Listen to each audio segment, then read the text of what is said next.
అపోస్తలుల కార్యములు 2వ అధ్యాయము 22వ వచనం నుంచి చదువుతున్నాను, చిత్తగించండి. ఇశ్రాయేలు వారలారా, ఈ మాటలు వినుడి. దేవుడు నజరేయుడగు యేసు చేత అద్భుతములను, మహత్కార్యములను, సూచక క్రియలను మీ మధ్యను చేయించి ఆయనను తన వలన మెప్పు పొందిన వానిగా మీకు కనబరచెను. ఇది మీరే ఎరుగుదురు. దేవుడు నిశ్చయించిన సంకల్పమును, ఆయన భవిష్యత్ జ్ఞానమును అనుసరించి అప్పగింపబడిన ఈయనను మీరు దుష్టుల చేత సిలువ వేయించి చంపితిరి. మరణము ఆయనను బంధించి ఉంచుట అసాధ్యము గనుక దేవుడు మరణ వేదనలను తొలగించి ఆయనను లేపెను. చిన్న మాట ప్రార్థన చేసుకుని 32వ వచనం కూడా ఒకసారి చూద్దాం. 31, 32.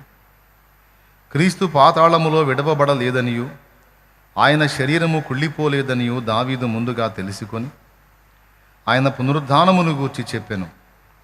ఈ యేసును దేవుడు లేపెను, దీనికి మేమందరమును సాక్షులము.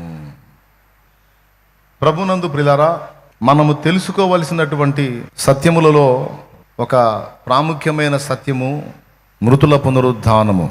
హెబ్రీ పత్రిక 6వ అధ్యాయము 1వ వచనం నుంచి చూస్తే, నిర్జీవ క్రియలను విడిచి మారు మనసు పొందుటయు, దేవుని యందలి విశ్వాసమును, బాప్తిస్మములను గూర్చిన బోధయు, హస్త నిక్షేపణమును, మృతుల పునరుద్ధానమును, నిత్యమైన తీర్పును అను పునాది మరల వేయక క్రీస్తును గూర్చిన మూలోపదేశము మాని సంపూర్ణుల మగుటకు సాగిపోదము అన్నాడు.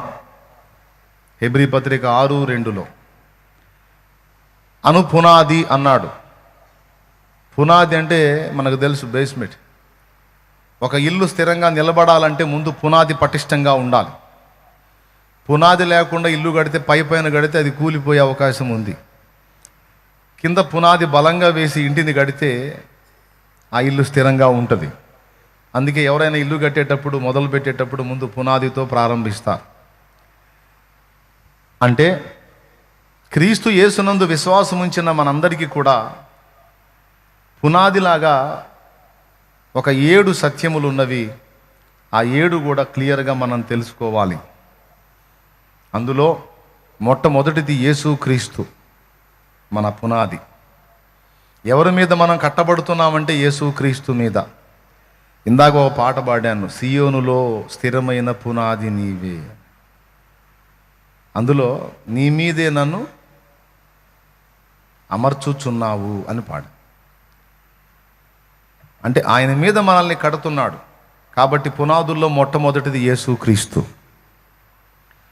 యేసుక్రీస్తు సంపూర్ణ దేవుడు.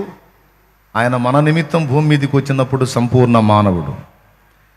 భూమి మీద మానవ పాప పరిహారార్థమై ప్రాణత్యాగము చేసి, అంటే బిడ్డలందరి పాపాలు తండ్రిగా తను మోసి ఆయన రక్తం చేత ప్రాయశ్చిత్తం చెల్లించి పాపులందరికీ పాప విమోచన పొందటానికి ఒక ఛాన్స్ ఇచ్చాడు, అవకాశం. అలా ఇవ్వటానికి వచ్చినప్పుడు ఆయన సంపూర్ణ మానవుడు.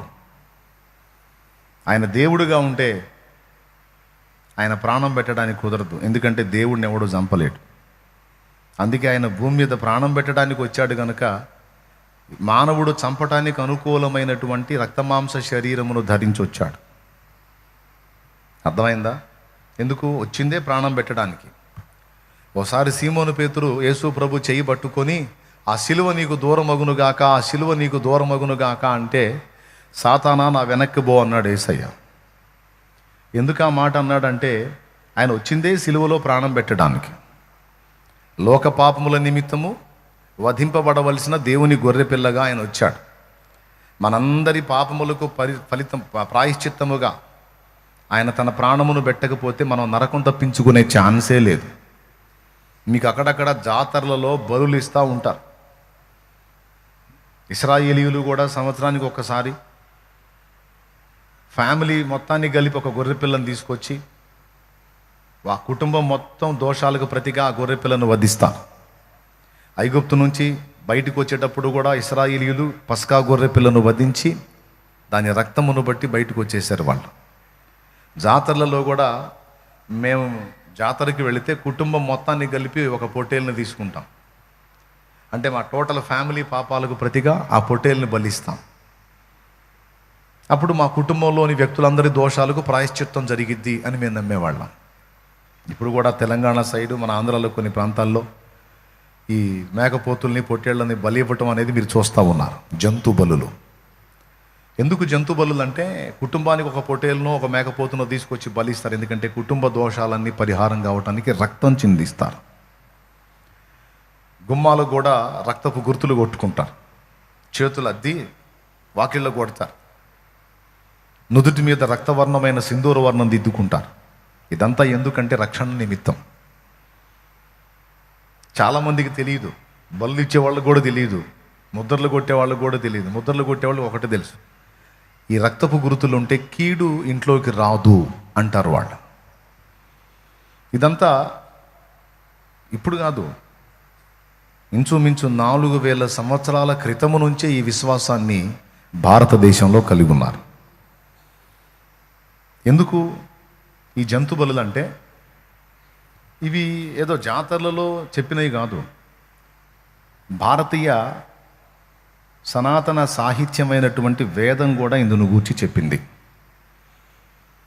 వేదంలో చాలా స్పష్టంగా జంతు బలులను గురించి వ్రాయబడి ఉంది. ఆ బలులు ఏ విధంగా చేయాలో మొత్తం క్లియర్గా రాసుంది.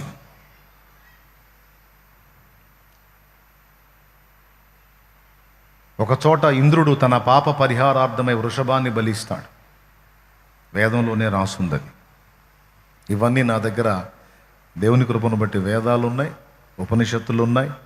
కాస్ని 2-3 బ్రాహ్మణాలు సేకరించాను. ఇప్పుడు ఆన్లైన్లో బ్రాహ్మణాలు అందుబాటులో ఉన్నాయి.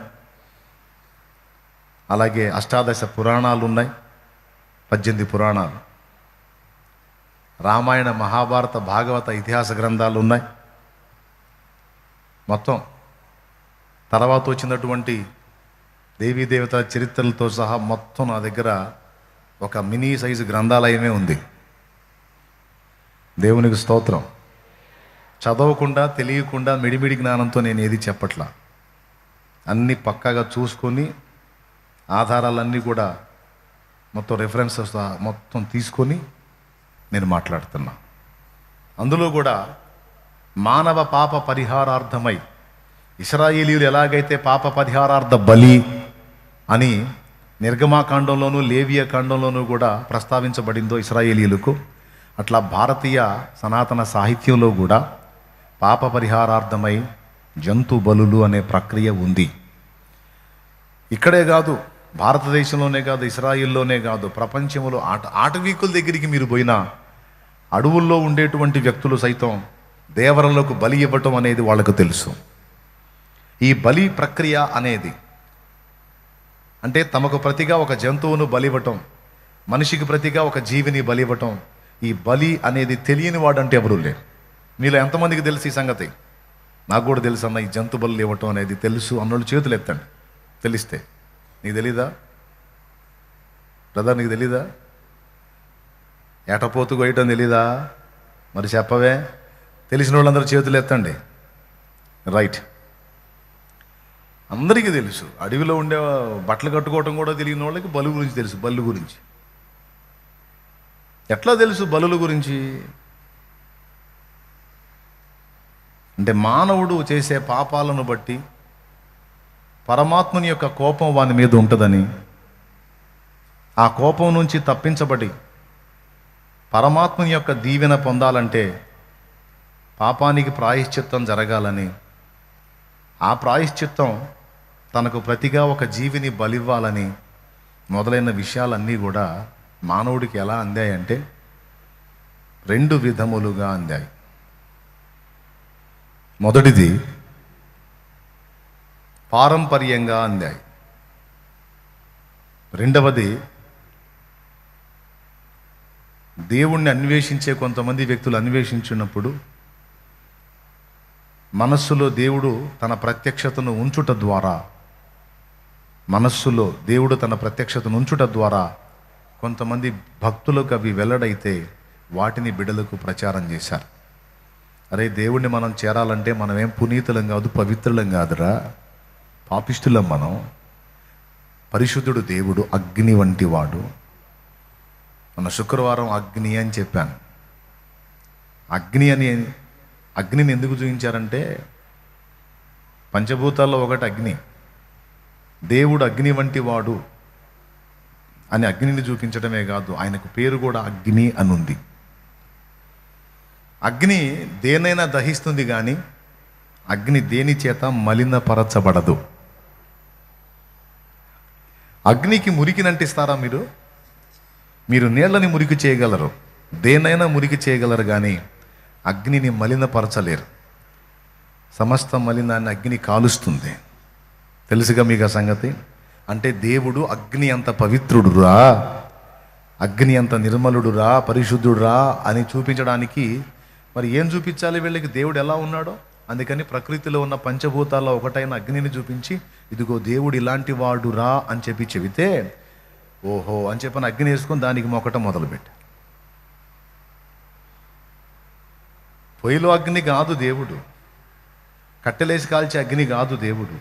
ఆ అగ్నిని చూపించి, ఈ అగ్నికి మురికి ఎలా అంటదో దేవుడికి అలా అంటదరా అగ్ని, ఈ అగ్ని ఎంత పవిత్రుడురా దేవుడు అని అగ్నిని చూపించి, ఇలా ఇంత పవిత్రుడురా దేవుడు అంటే, ఆ దేవుడిని అన్వేషించడం మానేసి కట్టెలేసుకొని దీనికి మొక్కటం మొదలు.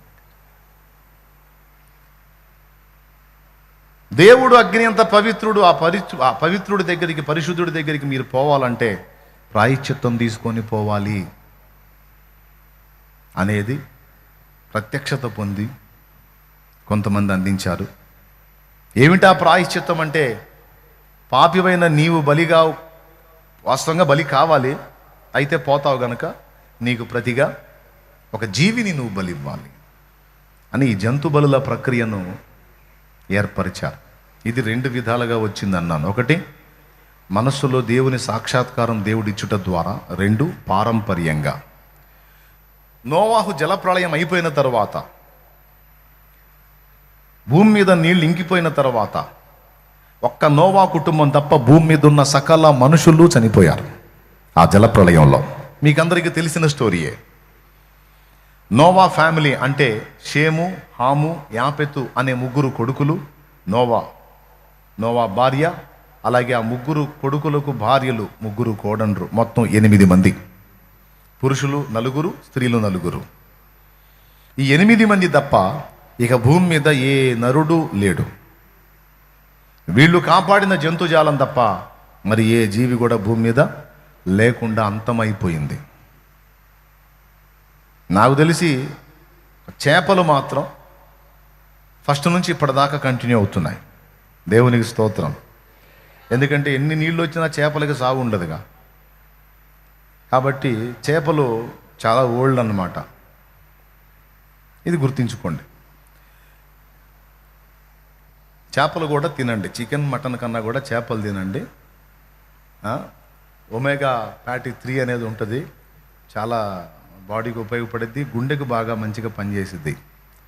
ఓకే, చేపలు తినండి. సరే, ఇప్పుడు మనం పాయింట్కి వద్దాం. ఆ జలప్రళయం అయిపోయిన తర్వాత ఈ ఫ్యామిలీ ఒక్కటే ఉంది భూమి మీద. వీళ్ళు బయటకు వచ్చినాక ఫస్ట్ చేసిన పని ఏంటో తెలుసా? నోవహు ఒక బలిపీఠం కట్టి, నోవహు ఆయన పిల్లలు మొత్తం కలిసి ఒక బలిపీఠం కట్టి, దాని మీద పవిత్ర జంతువులలో కొన్ని, పవిత్ర పక్షులలో కొన్ని బలిగా దేవునికి అర్పించారు. అంటే జలప్రళయం అయిపోయిన తర్వాత వాళ్ళు ఓడలో నుంచి బయటికి వచ్చి చేసిన మొదటి పని ఏమిటంటే బలి అర్పణ. తండ్రి చూపించాడు కొడుకులకి, రే పిల్లలారా, షేము, హాము, యాపెతు వినండ్రా, మనం పాపులం, అయినా దేవుడు కృపగలవాడు గనుక ఆయన చెప్పిన మాటకు విధేయత చూపినందున మనల్ని బ్రతకనిచ్చాడు. ఎప్పుడైనా మీరు ఆ మహనీయుణ్ణి సమీపించాలంటే మీరేదో పెద్ద నీతిమంతుల్లాగా ఆయన ముందుకు వెళ్ళకూడదు సుమి. ఇదిగో ఇలాగా బలిపీఠం కట్టి దాని మీద బలులు అర్పించి ఆ రక్తముతో ఆయన దగ్గరికి వెళ్ళాలి. అప్పుడు నీ పాపములను బట్టి నీ మీదికి కోపం వచ్చినా, నువ్వు చూపించిన పరిహారాన్ని బట్టి ఆయన నిన్ను విడిచిపెడతాడు. గుర్తుపెట్టుకోండి అని 3 కొడుకులకు చెప్పాడు, నేర్పాడు. ఇక భూమి మీద ఇప్పుడున్నటువంటి జనాభా మొత్తం ఎన్ని కోట్ల మంది అయితే ప్రజలు ఉన్నారు, ఇన్ని కోట్ల మంది ఆ ముగ్గురు నుంచి వచ్చిన వాళ్ళే. ప్రస్తుతం భూమి మీద ఉన్న జనాభా మొత్తానికి మూలపిత్రులు ఎవరంటే షేము, హాము, యాపెతు. అందుకే భూమి మీద ఉన్న మనుషులందరూ ఆ ముగ్గురు నుంచి వచ్చారు. ఆ ముగ్గురేమో నోవహు అనే ఒక్కడి నుంచి వచ్చారు. అందుకే మనందరికీ బ్లడ్ రిలేషన్ ఉంది. అందుకే మనందరికీ రక్త సంబంధం ఉంది. ఓ పాజిటివ్ బ్లడ్ గ్రూప్ వాళ్ళు ఎంతమందో చేతులు ఎత్తండి. నాది ఓ పాజిటివ్ ఉన్నవాళ్ళు చేతులు ఎత్తండి, కదిలించండి. మీ కులాలేవో, మీ ప్రాంతాలేవో, ఆశ్చర్యం చెప్పనా, మీ అందరికీ ఒకే గ్రూప్ ఎందుకు వచ్చింది అంటే మీ అందరికీ రక్త సంబంధం ఉందని అర్థం. స్తోత్రం. ఏ పాజిటివ్ బ్లడ్ గ్రూప్ వాళ్ళు చేయెత్తండి. ఏ పాజిటివ్ బ్లడ్ గ్రూప్ వాళ్ళు కదిలించండి, చెయ్యెత్తి సరిగ్గా కదిలించండి. ఓ పాజిటివ్ వాళ్ళు కన్నా ఏ పాజిటివ్ వాళ్ళు ఎక్కువ ఉన్నారు. విచిత్రం ఏంటంటే మీరందరూ నా రక్త సంబంధీకులు. ఎందుకంటే నాది కూడా ఏ పాజిటివ్. ఓ పాజిటివ్ వాళ్ళు చేయెత్తండి. మీరందరూ నా భార్య రక్త సంబంధీకులు అండ్ మా నాన్న రక్త సంబంధీకులు. నాకు మా అమ్మ బ్లడ్ వచ్చింది. మా నాన్న ఓ పాజిటివ్, మా అమ్మ ఏ పాజిటివ్, నాకు ఏ బ్లడ్ గ్రూప్ వచ్చింది. దేవునికి స్తోత్రం. హల్లెలూయా. అసలు మీరెవరు, నేనెవరు? మన బ్లడ్ గ్రూప్ కలవటం ఏంటి అంటే ఇక్కడే అర్థమైపోతుంది. కులము మానవ కల్పితం. వాస్తవం ఏంటంటే మనిషి అన్నవాడెల్లా స్త్రీ పురుషులు రెండే జాతులు, ఆడజాతి మగజాతి, మొత్తం మానవ జాతి. ఈ మానవ జాతి మొత్తం ఒక్కడి నుంచే వచ్చింది. మామూలు సంబంధం కాదు, ఒరిజినల్గా మనది రక్త సంబంధం. ఇప్పుడు మీకు బ్లడ్ అవసరం అనుకో, నా బ్లడ్ ఇవ్వచ్చు ఏ పాజిటివ్ వాళ్ళకి, తెలుసా మీకు? అంతగా కలిసిపోద్ది బ్లడ్. బి పాజిటివ్ వాళ్ళు చేతులు ఎత్తండి. బి పాజిటివ్ వాళ్ళు మీరంతా మా వదిన రక్త సంబంధీకులు. దేవునికి స్తోత్రం. మా వదిన రక్తం, మా అన్న భార్య రక్తం బి పాజిటివ్. మొత్తం ఏడే ఉన్నారు అందరూ. ఇకపోతే ఉన్నట్లో నెగిటివ్లు ఉంటాయి.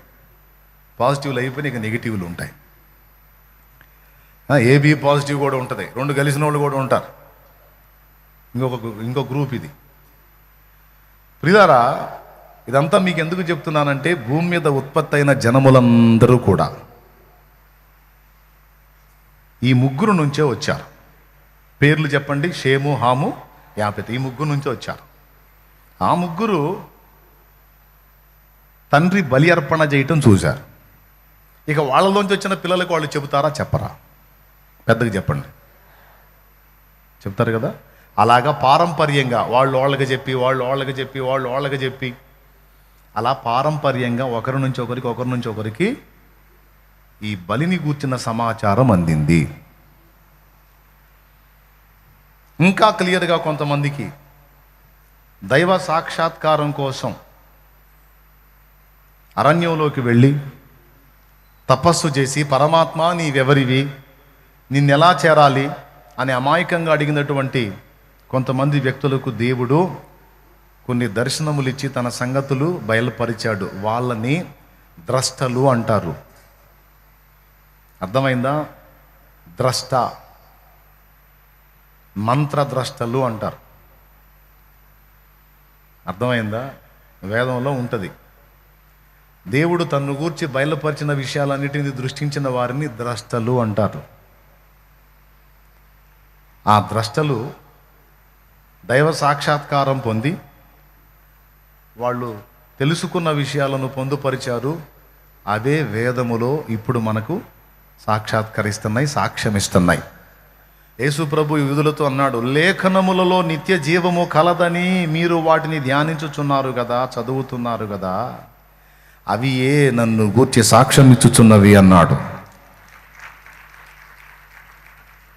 ప్రపంచంలో నువ్వు ఏ మూలకు పోయినా యేసయ్యను గూర్చి సాక్ష్యం చెప్పడానికి ఏదో ఒక ఆధారం మనకు దేవుడు దాచిపెట్టాడు. మన పని ఏంటంటే ఏ ఆధారం దాచిపెట్టాడో దాన్ని వెతుక్కోవటం, దాన్ని తీసుకోవటం, అక్కడ వాళ్ళకి ఏసైనా పరిచయం చేయటం.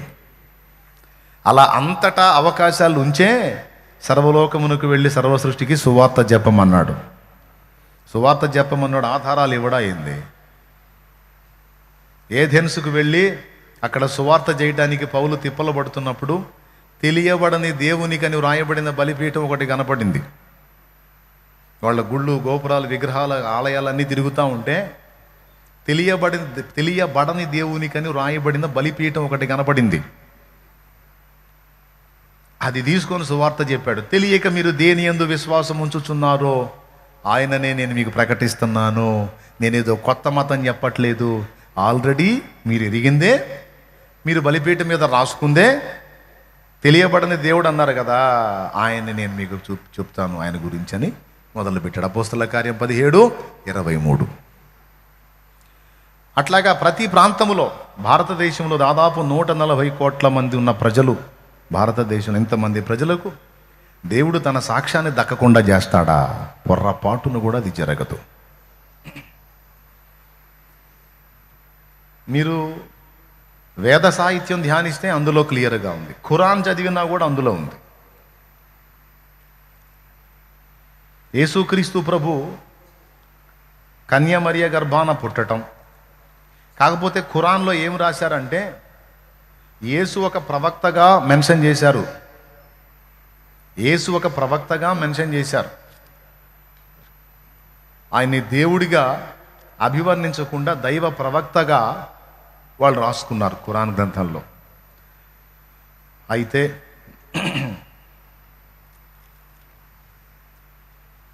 ప్రవక్త అబద్ధం చెప్తాడా, సత్యమే చెప్తాడా? ప్రవక్త సత్యమే చెప్తాడు. ఖురాన్ని అనుసరించేటువంటి ముస్లిం సోదరులు తప్పకుండా బైబిల్ గ్రంథంలో తౌరాత్, జబూర్, ఇంజిల్ ఈ 3 సాహిత్యాలను కూడా గౌరవించాలి. అది రూల్. ముస్లిం సోదరులకు ఖచ్చితంగా ఇది ఆజ్ఞ. గ్రంథ ప్రజలు అంటాడు ఖురాన్లో. గ్రంథ ప్రజలు అంటే బైబిలు గ్రంథమును విశ్వసించేవారు, ఇశ్రాయేలీయులు మరియు క్రైస్తవులు. తౌరాత్, మోషే పంచకాండాలు, ఆదికాండం, నిర్గమాకాండం, లేవియకాండం, సంఖ్యాకాండం, ద్వితీయోపదేశకాండం, ఈ 5 కాండాలని మనమేమో పంచకాండాలు అంటాము. అందులోనేమో తౌరాత్ అని రాసుంది. తౌరాత్ని విశ్వసించాలి. రెండవది దావీదు రచించిన కీర్తనలు, జబూర్. మూడవది మత్తయి, మార్కు, లూకా, యోహాను 4 సువార్తలు, ఇంజిల్ అంటారు. కరెక్టే కదా? దేవునికి స్తోత్రం చెప్పండి. ఈ 3ని విశ్వసించాలి. అందుకే ఖురాన్లో చెప్పింది వాస్తవమే. యేసు ప్రవక్త, యేసు అపోస్తలుడు. బైబిల్ కూడా చెప్పింది యేసు ప్రవక్త అని, యేసు మనుష్య కుమారుడని, యేసు మెల్కీసెదెకు క్రమము చొప్పున యాజకుడని, యేసు దేవుని సేవకుడని బైబిల్ కూడా చెప్పింది. మీకు చూపించనా? ఖురాన్లో యేసు ప్రవక్త అయి ఉన్నాడు, ప్రవక్త అని రాశారు. బైబిల్ గ్రంథంలో కూడా లూకా సువార్త 24వ అధ్యాయం ఒక్కసారి తీసుకోండి. ఇక్కడ ఖురాన్ చెప్పని సంగతి ఒకటి చెప్తాను నేను మీకు. లూకా సువార్త 24 ఒకసారి చూడండి. తీశారా? రైట్. 19వ వచనం చదవండి. 19, 20 వచనాలు. ఆయన అవి ఏమని వారిని అడిగినప్పుడు వారు నజరేయుడైన యేసును కూర్చిన సంగతులే ఆయన దేవుని ఎదుటను ప్రజలందరి ఎదుటను క్రియలోను వాక్యములోను శక్తిగల ప్రవక్త అయి ఉండెను. అది శక్తిగల ప్రవక్త అన్నది రౌండ్ కొట్టు. యేసు ప్రవక్త అని బైబిల్ కూడా చెప్పింది. 2 హెబ్రీ పత్రిక ఒకసారి తీసుకోండి. హెబ్రీ పత్రిక 3:1. ఒక్క నిమిషం, ఆవేశపడవా. ఇక్కడ మీకు యేసు రెండు విధములు కనపడతాడు. ఇప్పుడు ఆయన శక్తి గల ప్రవక్త. ఓకేనా, రాసుకున్నారు కదా, రైట్. హెబ్రీ పత్రిక 3వ అధ్యాయములో మనము ఒప్పుకొనిన దానికి మొదటి వచనము 3వ లైన్, అపోస్తలుడును ప్రధాన యాజకుడునైన యేసు మీద లక్ష్యముంచుడి. అపోస్తలుడు, ప్రధాన యాజకుడు, 2 రౌండ్లు కొట్టాలి అక్కడ. ఇప్పుడు చెప్పండి,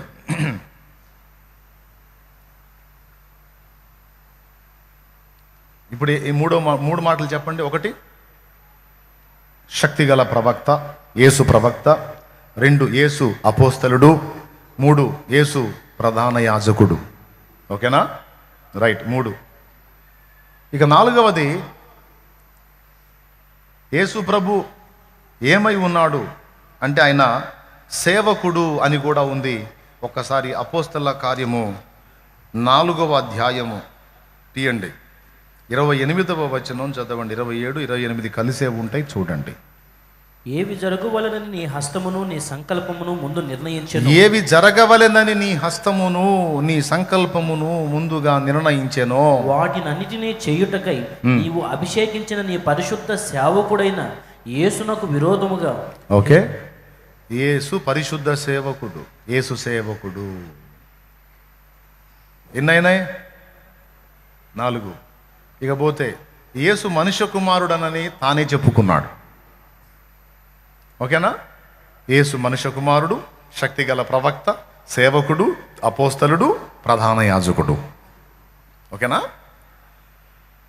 ఇప్పుడు చాలా వరకు మన సహోదరులు కొంత సత్యాన్ని అందించారు, కానీ పూర్తి సత్యం వారికి కూడా అందలేదు. పూర్తి సత్యం వారు కూడా కొంచెం గ్రహిస్తే వారు కూడా ధన్యులవుతారు. లేకపోతే భూమి మీద ఉన్నప్పుడు ఒకవేళ వాళ్ళు తెలుసుకోకపోయినా తర్వాత అయినా వాళ్ళు తెలుసుకునేది యేసునే. ఇది ఎలాంటిదంటే, యేసు ప్రభుని గురించి కొంతమంది ఆలోచన ఎలా ఉంటుందంటే, ఒకడంటాడు, మన ఇతర మతాలకు చెందిన వాళ్ళలో కొంతమంది, యేసు మనిషాయా, మనిషిని పట్టుకొని దేవుడు అంటారు ఏంది అంటారు. యేసు మనిషే, మనిషి కుమారుడు మనిషే అని రాసుంది బైబిల్లో కూడా, అది కరెక్టే. ముస్లిం సోదరులు అంటారు యేసు ప్రవక్తయా అని. నిజమే, ప్రవక్తే, అది కూడా రాసుంది బైబిల్లో. ఇది ఎలాంటిదంటే, ఒక 5 అంధులు, 5 కళ్ళు లేని వాళ్ళు ఒక ఏనుగును చూడటానికి వెళ్ళారట. 5 కళ్ళు లేని వాళ్ళు ఒక ఏనుగును చూడటానికి వెళ్ళారట. కళ్ళున్నోడు ఏనుగును చూపించి వాళ్ళని ఏమీ చేయకుండా, ఏమీ అనకుండా చాలా సాధువుగా ఉండే ఒక ఏనుగు దగ్గరికి తీసుకెళ్ళి 5 పట్టించాడు. ఒకడు కాలు పట్టుకొని అంతసేపు కాలే చూశాడు. ఒకడు తొండం పట్టుకున్నాడు, ఒకడు చెవులు పట్టుకున్నాడు, ఒకడు తోక పట్టుకున్నాడు, ఒకడు పొట్ట మీద చేయేశాడు. చూశారు, 5 ఏనుగును చూశారు, పక్కకొచ్చారు. పక్కకు వచ్చిన తర్వాత ఒకడు అన్నాడు, ఏనుగంటే ఏమీ లేదు సోదరులారా, ఒక పొడవైన గొట్టం అన్నాడు. తొండం చూసినోడు. ఇంకొకడు అన్నాడు, గొట్టం కాదు స్తంభం అన్నాడు. వీడేం పట్టుకున్నాడు? రైట్. ఇంకొకడు అన్నాడు, ఏనంటే గొట్టం కాదు స్తంభం కాదురా చాట అన్నాడు. వీడేం పట్టుకున్నాడు? అది. ఇంకొకడు అన్నాడు, నోరుమేనరా, ఏనుగంటే చీపురు కట్టరా అన్నాడు ఇంకొకడు. వీడేం పట్టుకున్నాడు? అది. ఈ 4 గద్దించి 5వ వాడు వచ్చి అన్నాడు, నోరుమేనరా, నీకు తెలియదు పాడలేదు, ఏనుగంటే ఏమి లేదురా పెద్ద సట్టుబండ అన్నాడు. వీడు ఎక్కడ చేయిపెట్టాడు? పొట్ట. ఎంత తడివినా వాడికి అదే కనపడుతుంది. ఇప్పుడు మీరు చెప్పండి, ఈ 5 చెప్పింది తప్పా రైటా? నిజమే, గొట్టము వంటి తొండమున్నది, స్తంభముల వంటి కాళ్ళు ఉన్నాయి, చేటల వంటి చెవులు ఉన్నాయి, చీపురు కట్ట లాంటి తోకుంది, చట్టుబండ లాంటి పొట్టుంది, అన్నీ కలిపినదే ఏనుగు. అవునా? ఇప్పుడు ఒక్కొక్కళ్ళు ఒక్కొక్క పాయింట్ని పట్టుకొని అక్కడ ఆగిపోయారు. అందుకే రక్షణకు దూరంగా ఉన్నారు సహోదరులు. వాళ్ళని నేను ద్వేషించట్లా, ప్రేమతో చెప్తున్నా. ఖచ్చితంగా వాళ్ళు నన్ను హృదయంలో అపార్థం చేసుకోవచ్చు, నన్ను ఒక శత్రువుగా భావించవచ్చు. కానీ యథార్థవంతులైనటువంటి ముస్లిం సోదరులు ఖచ్చితంగా నేను చెప్పేది ఆలోచిస్తారు, అన్వేషిస్తారు. నేను వాళ్ళని తృణీకరించట్లా, ఎగతాళి చేయటల్లా. యేసును గూర్చిన సమగ్రం ఖురాన్లో కొంత సమాచారము సమగ్రంగా లేదు, కొంత మాత్రమే ఖురాన్లో ఉంది. యేసును గూర్చిన సంపూర్ణ సమగ్ర సమాచారము బైబిల్ గ్రంథంలో దొరుకుతుంది. దయచేసి బైబిల్ గ్రంథంలో మీరు నమ్మినట్టే యేసు ప్రవక్తగా కనపడుతున్నాడు, అపోస్తలుడిగా కనపడుతున్నాడు, సేవకుడుగా కనపడుతున్నాడు, మనుష్య కుమారుడుగా కనపడుతున్నాడు, యాజకుడుగా కూడా కనపడుతున్నాడు. వీటన్నిటికీ మించి పాత క్రొత్త నిబంధనల్లో యేసు దేవుడుగా కనపడుతున్నాడు. యేసు దేవుడు. మరి దేవుడు మానవుడికి ఎందుకు రావాల్సి వచ్చిందంటే మానవ జాతి విమోచనార్థం, పాప పరిహారం కోసం. ఇందాక చెప్పుకున్నాం కదా, నా కుటుంబం అంతటికి ప్రతిగా ఒక జంతువుని బలిస్తున్నాను అని. అలాగే ముస్లిం సోదరులు కూడా బక్రీద్ అని చేస్తారు, ఒక పండుగ.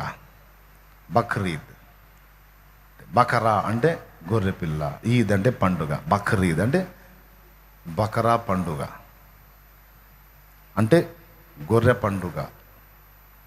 ఆ రోజు వాళ్ళు ఖచ్చితంగా బక్రీద్ రోజు వాళ్ళు ప్రతి ఇంటికి ఒక పొట్టేల్ని కోయాల్సిందే, రక్త తర్పణ జరిగించాల్సిందే. ఇది బైబిల్ గ్రంథంలో ఇస్సాకు బలిపీఠం మీద ఉన్నప్పుడు, అబ్రహాము ఇస్సాకును బలి ఇవ్వటానికి చెయ్యెత్తినప్పుడు దూత, యెహోవా దూత ఆ చిన్నవాని మీద వేయొద్దు, వానికి ఏం చేయొద్దు, వాడిని దించేసేయని ఇస్సాకు స్థానములో ఒక పొట్టేలుని వధించమని పొదలో కొమ్ములు తగులుకొని ఉన్న పొట్టేలును చూపిస్తాడు. దాన్ని తెచ్చి బలిపీఠం మీద ఇస్సాకుకు ప్రతిగా బలి ఇవ్వమంటాడు. ఓకేనా? ఇస్సాకుకు ప్రతిగా పొట్టేలు బలైనట్టు ఒక ప్రాణికి ప్రతిగా మరొక ప్రాణి బలి యాగం. అలాగున ముస్లిం సోదరులు మనకు ప్రతిగా ఇదిగో ఈ పొట్టేలు, దీని రక్తంతో మనం ప్రాయశ్చిత్తం చూపిస్తున్నాము. నేనేం చెప్తున్నానంటే ఇస్సాకుకు ప్రతిగా ఒక పొట్టేలు బలైనట్టు, మనందరి దోషములకు ప్రతిగా ఒక బకరా బలైనట్టు, మనందరి పాప పరిహారార్థమై మనందరి సృష్టికర్త, అసలు తండ్రి అయినటువంటి ఆ ప్రభువే పాపిష్టులమైన మన కోసం దిగివచ్చి మన పాప భారమంతా తన మీద వేసుకొని మనందరి దోషములకు ఆయన దేహమందు శిక్ష పొంది ఆయన రక్తము చేత మనందరికి రక్షణ ప్రసాదించాడు. ఆయన మనందరి పాపములకు ప్రాయశ్చిత్తం చెల్లించడానికి ఒక గొర్రెపిల్లగా భూమి మీదకి వచ్చేటప్పుడు ఆయన దేవుడు అనేటువంటి ఆధిక్యతను, ఆ దేవత్వపు మహిమను అక్కడే వదిలిపెట్టొచ్చాడు. ఎందుకు వదిలిపెట్టొచ్చాడు?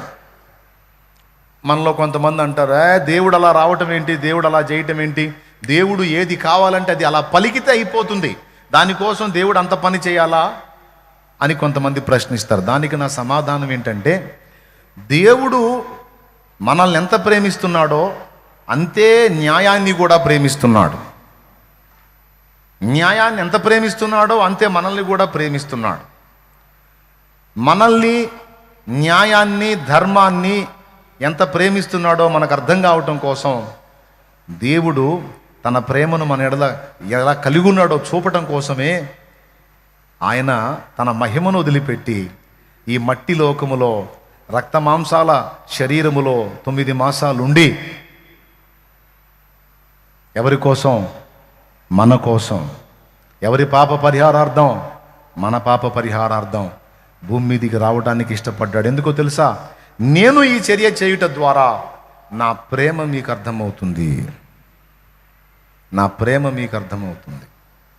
అర్థం కావాలంటే నేను ఈ త్యాగం చేయాలి. నేను నిన్నెంత ప్రేమిస్తున్నానో నీకు అర్థం కావాలి, న్యాయాన్ని ఎంత ప్రేమిస్తున్నానో నీకు అర్థం కావాలి. న్యాయాన్ని ప్రేమిస్తున్నాను గనక నువ్వు చేసిన పాపాలకు శిక్ష విధించాను. నిన్ను ప్రేమిస్తున్నాను గనక న్యాయం ప్రకారం నీ మీద వేసిన శిక్ష నీ మీదికి రాకుండా నా మీద వేసుకున్నాను.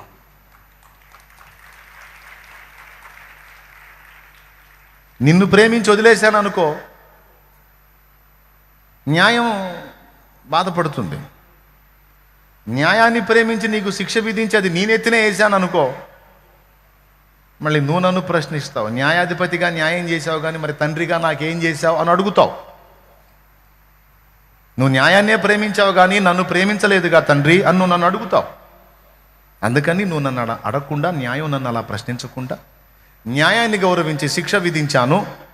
నిన్ను ప్రేమించి నీ మీదికి రావాల్సిన ఆ దోష శిక్ష నా మీద ఎత్తుకున్నాను. నా కుమారుడా, నా కుమారి, దీని వలన నా ప్రేమ ఎట్టిదని నీకు తెలుస్తుంది. అది అర్థమైన నాడు నీ అంతట నువ్వే పాపాన్ని విడిచిపెట్టి మార్పు చెందుతావు, పరివర్తనలోకి వస్తావు. ఇలా నేనే మీ పాపాలకు ప్రాయశ్చిత్తం చేస్తాననే దానికి ముంగుర్తుగా, సాదృశ్యంగా నేను ఆ జంతు బలులను అనుమతించాను అని దేవుడు బయలుపరిచిన విషయాలు ఇవి. అట్లా నువ్వు ఖురాన్ సాహిత్యంలో చూస్తే కొంత సమాచారం ఆయన్ని గురించి దొరుకుతుంది, వేద సాహిత్యంలో కొంత సమాచారం దొరుకుతుంది, పారసీక మత గ్రంథమైన జెండ్ అవెస్తా అనే గ్రంథం ధ్యానిస్తే కొంత సమాచారం దొరుకుతుంది. బౌద్ధుల గ్రంథం దిగానిక అనేటువంటి గ్రంథాన్ని ధ్యానిస్తే అందులో మెథయాను గురించి గౌతమ బుద్ధుడు చివరి ఘట్టంలో పలికిన విషయం రాయబడి ఉంది. గౌతమ బుద్ధుడు అవసాన దశలో ఒక అద్భుతమైనటువంటి ప్రవచనం పలికాడు. వాస్తవంగా దేవుడు లేడు, అహింసో పరమో ధర్మ, హింసను మానే, నువ్వే దేవుడివి అని ప్రబోధం చేసినటువంటి వ్యక్తి గౌతమ బుద్ధుడు. అలాంటి మహనీయుడు చివరి ఘట్టంలో ఆయన ఒక ప్రవచనం పలికాడు. నేను వెళ్ళిపోయిన 500 సంవత్సరముల తరువాత భూమధ్యపురములో మెథయా అనే ఒక మహాబుద్ధుడు పుడతాడు, లోకమంతా ఆయనను ఫాలో అవ్వాల్సిందే అన్నాడు. సిద్ధార్థుడు తెల్పెగదాయిదు 100 వత్సరములు గడువగనే, సిద్ధార్థుడు తెల్పెగదాయిదు 100 వత్సరములు గడువగనే, మెథయాధరలో అవతరించుననే, మెథయాధరలో అవతరించుననే, ముందుగా తెలిపెను పరిశోధించుడు, ముందుగా తెలిపెను పరిశోధించుడు, ప్రవచన పురుషుడు క్రీస్తు ప్రభు, పరిశోధించుడి వేదముల నీలా, గ్రంథముల నీలా, ప్రవచన పురుషుడు క్రీస్తు ప్రభు. ఏమండి, ముసలోళ్ళు తక్కువ వాళ్ళు కాదు. ఎప్పుడో అవన్నీ స్టడీ చేసి పుస్తకాలు రాశారు, పాటలు కూడా పాడారు. పారసీక మత గ్రంథకర్తయౌ జోరాస్టరు ప్రవచించెను నాడే. నేను యేసు ప్రభువుని నమ్ముకున్నానంటే ఏదో గుడ్డెద్దుపై చేలో పడ్డట్టు నమ్మలా. ఆయనను గూర్చి హిస్టారికల్ ఎవిడెన్స్, ఏమండి, చారిత్రకపరమైన ఆధారాలు, అలాగే గ్రంథపరమైన ఆధారాలు, అర్థమైందా, లేఖనపరమైన ఆధారాలు, అలాగే scientific evidence, science, original science అయితే ఖచ్చితంగా బైబిల్తో ఏకీభవించాల్సిందే. దేవునికి స్తోత్రం. అట్లా వీటన్నిటితో పాటు మనస్సాక్షి, అంతరాత్మ ప్రబోధ, అన్నిటినీ సమగ్రంగా గ్రహించి యేసు ప్రభుని హత్తుకోవటం, అన్నిటికీ తెగబడి దూషణకి, దుర్భాషలకి, చంపుతావురా, కొడతావురా, తిడతావురా అన్న అన్నిటికీ తెగబడి ఆయనను గురించి ఇంతగా ప్రకటించడానికి కారణం అన్ని కోణాలలో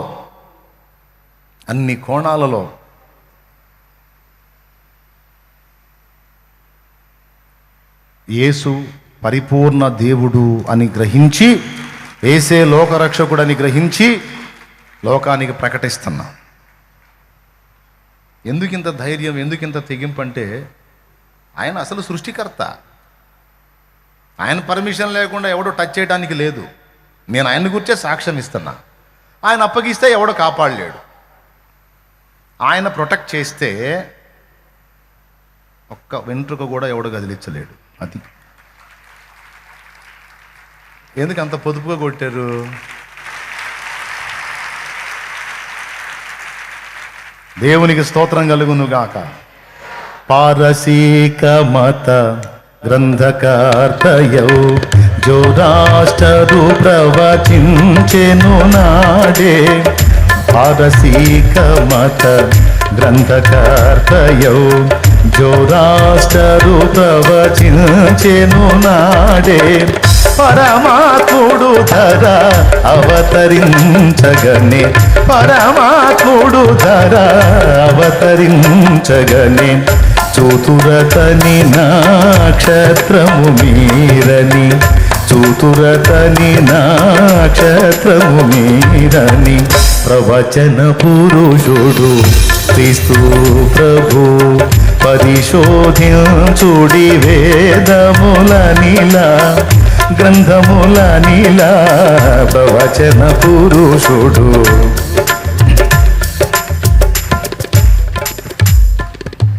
జొరాస్టర్, జరాత్రష్ట మహాముని ఆయన జొరాస్టర్ అన్నారు. ఆయన ప్రవచించాడంట, పరమాత్ముడు ఇంతవరకు భూమి మీద పుట్టలేదు, భవిష్యత్తులో పుట్టబోతున్నాడు. ఆయన భూమి మీద పుట్టినప్పుడు మీకు ఒక సూచన ఏమిటంటే, ప్రస్తుతమున్న నక్షత్రములుగా ఒక ప్రత్యేకమైన నక్షత్రం మీకు కనపడుతుందన్నాడు. పరమాత్ముడు ధర అవతరించగానే చూతురతని నక్షత్రము మీరని. కావాలంటే పరిశోధించుకోండి పోయి. చైనా దేశపు భక్తుండైనా కన్ఫ్యూషియస్ ప్రవచించెను నాడే.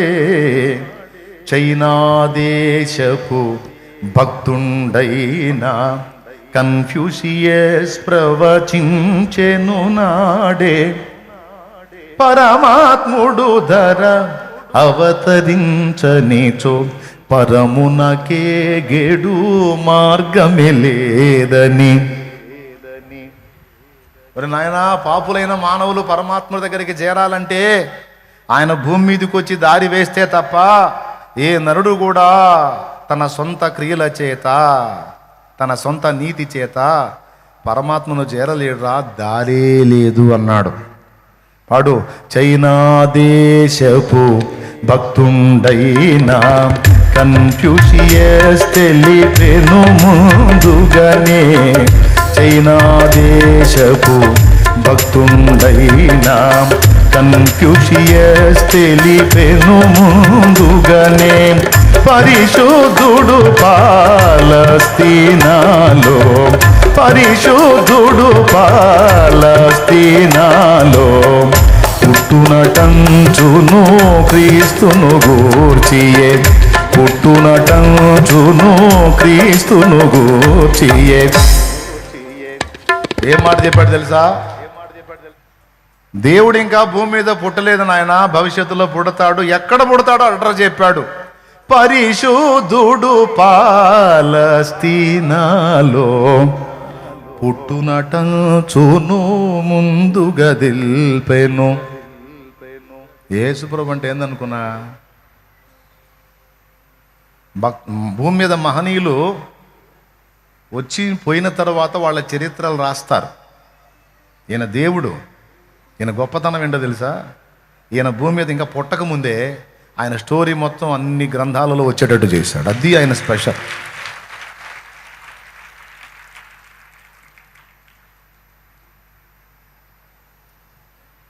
యేసును గూర్చి గ్రీకు తత్వవేత్త ప్లేటో కూడా ప్రవచించాడు. పరమాత్ముడు ధర అవతరించనిచో పరమునకేగేడు మార్గము లేదని.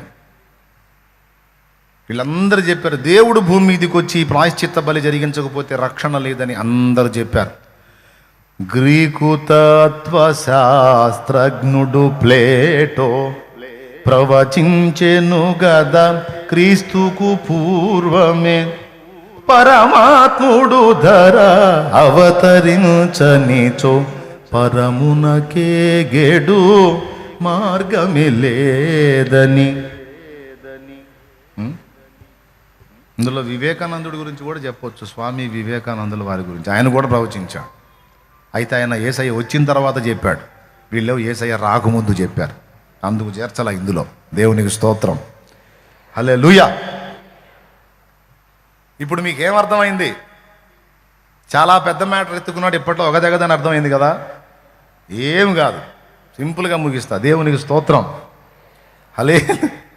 నేను ముందే మాట ఇచ్చాను, ఈరోజు పండుగగా మనం అందరం జరుపుకుంటాం కాబట్టి ఈరోజు ఫస్ట్ కూటం కూడా ఆపాను. ఎందుకంటే ఇంటికాడ బిర్యానీ వండుకొని రెడీ చేసుకొని వస్తారు, కూటం అయినాక పోయి తింటారని. యేసయ్యను గూర్చి మత గ్రంథములన్నిటితో పాటు ఖురాన్ గ్రంథం కూడా సాక్ష్యం ఇచ్చింది. యేసు జన్మను గురించి ఇచ్చింది. ఆయన పరిశుద్ధ కన్యకు జన్మించాడని ఖురాన్ ఒప్పుకుంది. యేసులో ఏ పాపము లేదని ఖురాన్ ఒప్పుకుంది. యేసు దేవుని వాక్యమని ఖురాన్ ఒప్పుకుంది. యేసు రుహుల్లా, అల్లాహ్ యొక్క ఆత్మగా అభివర్ణించబడ్డాడు. అల్లాహ్ అంటే దేవుడు అని అర్థం, అంతే. అది పేరు కాదు, దేవుడు. అర్థమైందా? యేసు దేవుని ఆత్మ. యేసు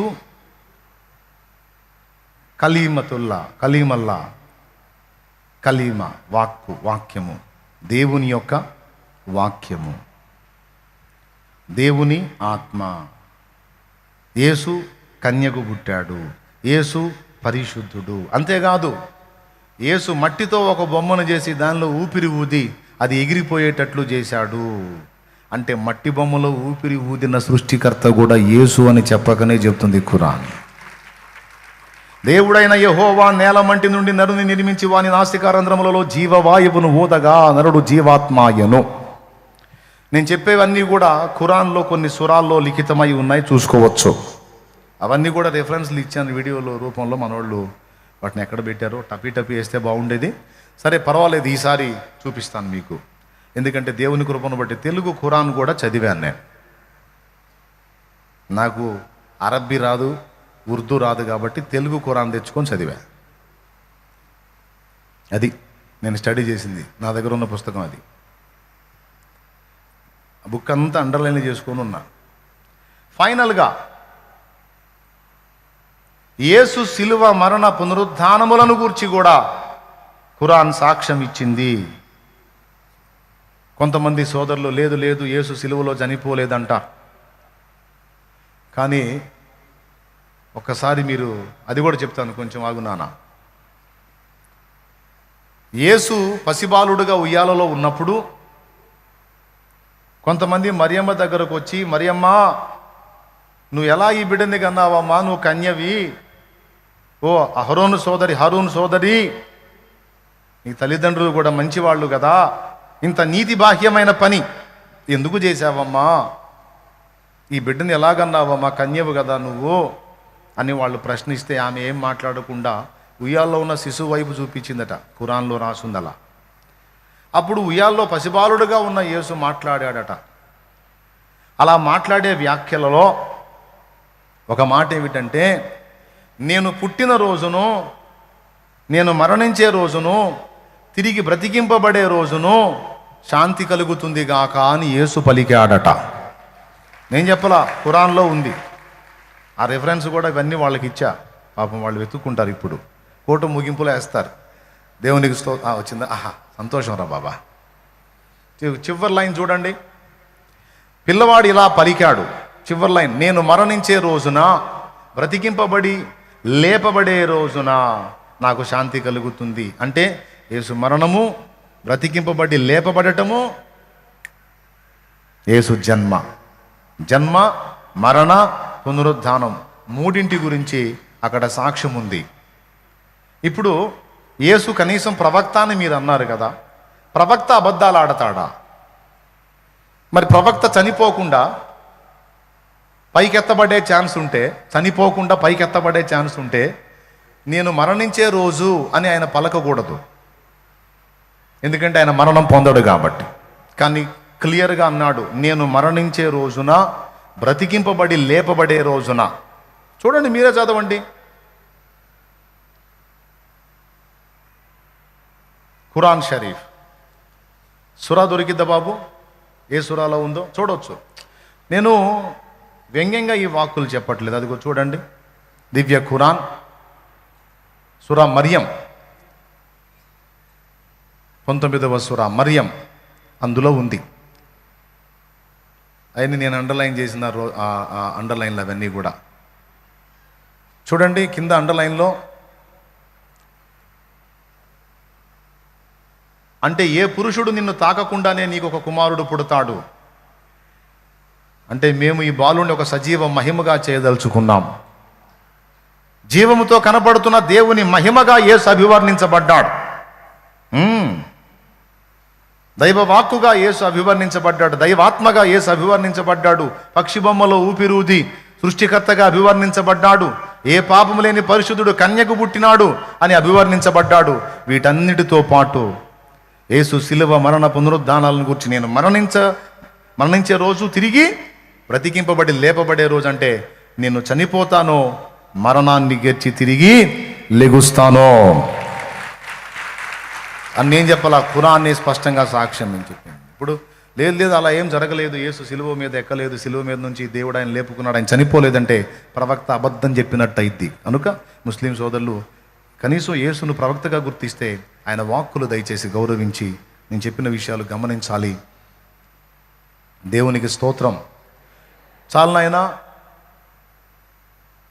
ఆఖరిగా ఖురాన్ ఇచ్చిన ఒక మరో అద్భుతమైన సాక్ష్యం ఏంటంటే, యేసు ప్రళయ దినమునకు సూచనగా ఉన్నాడు.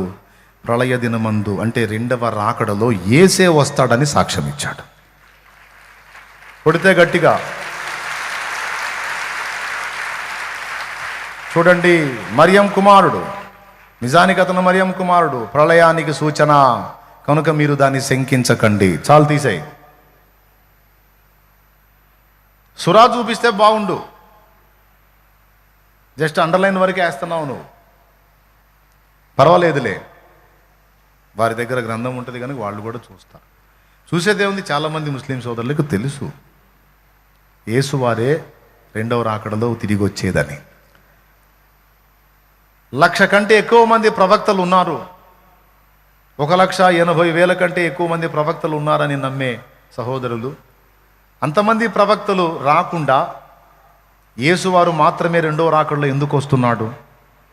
ఎందుకంటే యేసువారే న్యాయాధిపతి, యేసువారే పాపుల కొరకు ప్రాయశ్చిత్తముగా తన ప్రాణము నర్పించి తిరిగి లేచిన ఏకైక రక్షకుడు. యేసువారే మానవావతారంలో భూమి మీదకి వచ్చినటువంటి దైవము, దేవుడు. యేసు సర్వాధికారి, యేసు మహోన్నతుడు. ఇందాక నేను చూపించాను, యేసు ప్రవక్త, మనుష్య కుమారుడు, అపోస్తలుడు, ప్రధాన యాజకుడు, పరిశుద్ధ సేవకుడని.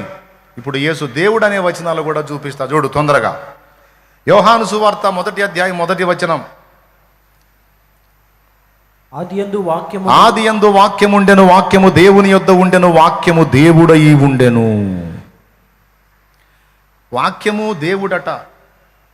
చూడండి, ఆదియందు వాక్యముండెను, వాక్యము దేవుని యొద్ద ఉండెను, వాక్యము దేవుడై ఉండెను. ఒక మాట మీరు చెప్పండి, ఇక్కడ ఇద్దరు కనపడుతున్నారు.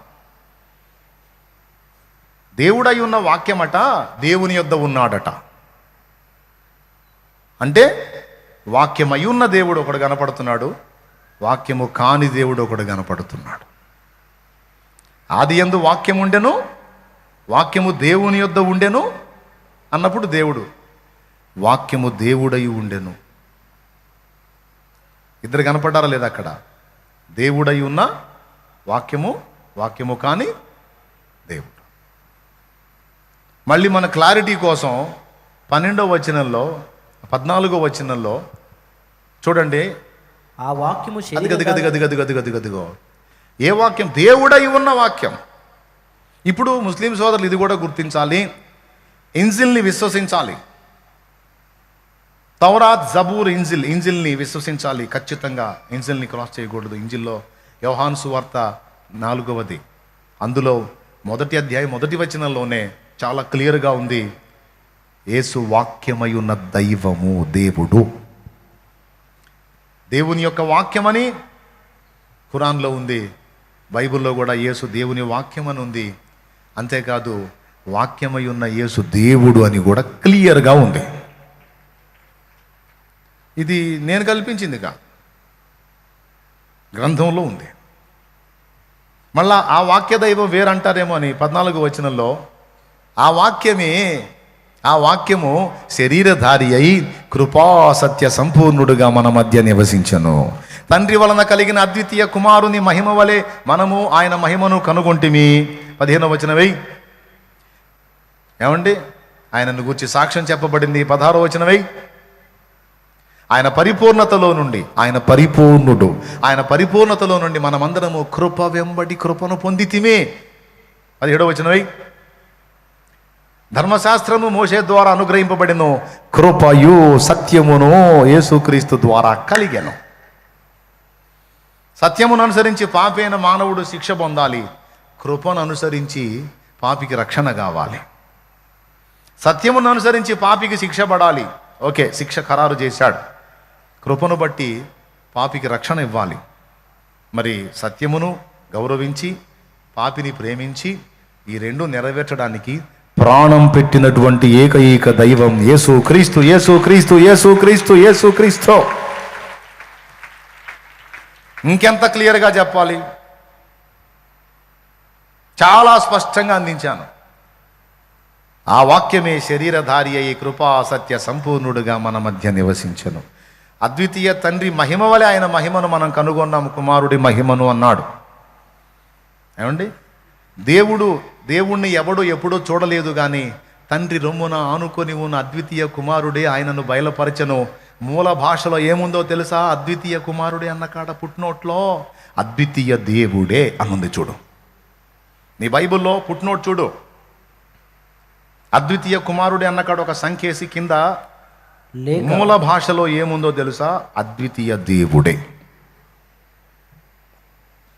ఇప్పుడు చెప్పండి, యేసు ప్రవక్తనా దేవుడా? అది యేసు అపోస్తలుడు, ప్రవక్త, పరిశుద్ధ సేవకుడు, మనుష్య కుమారుడు, ప్రధాన యాజకుడు, వీటన్నిటితో పాటు ఆయన దేవుడు. ఆ దేవుడు భూమి మీదకి వచ్చినప్పుడు ఈ పాత్రలన్నీ పోషించాడు. అది అసలు పాయింట్. అర్థమైందా? ఆ భూమి మీదకి రాకముందు ఆయన సంపూర్ణ దైవం. భూమి మీదకి వచ్చినప్పుడు ఆ దైవత్వం అంతా వదిలేసి సంపూర్ణ మానవుడుగా వచ్చాడు. దేవుడుగా దిగి రావచ్చుగా అంటే కుదరదు. అట్లా బల్లెపు పోటు పొడిచారు అనుకో, ప్రక్కడొక్కలో రా అంటాడు. ఎందుకు? శీలలు కొట్టారనుకో దిగవు. అసలు దేవుడుగా దిగి రావటానికి అసలు ఈ భూమండలమే సరిపోదు. ఆయన ఎంత ఉన్నాడు? దేవుడేం జానాబెత్తుడు ఉన్నాడా?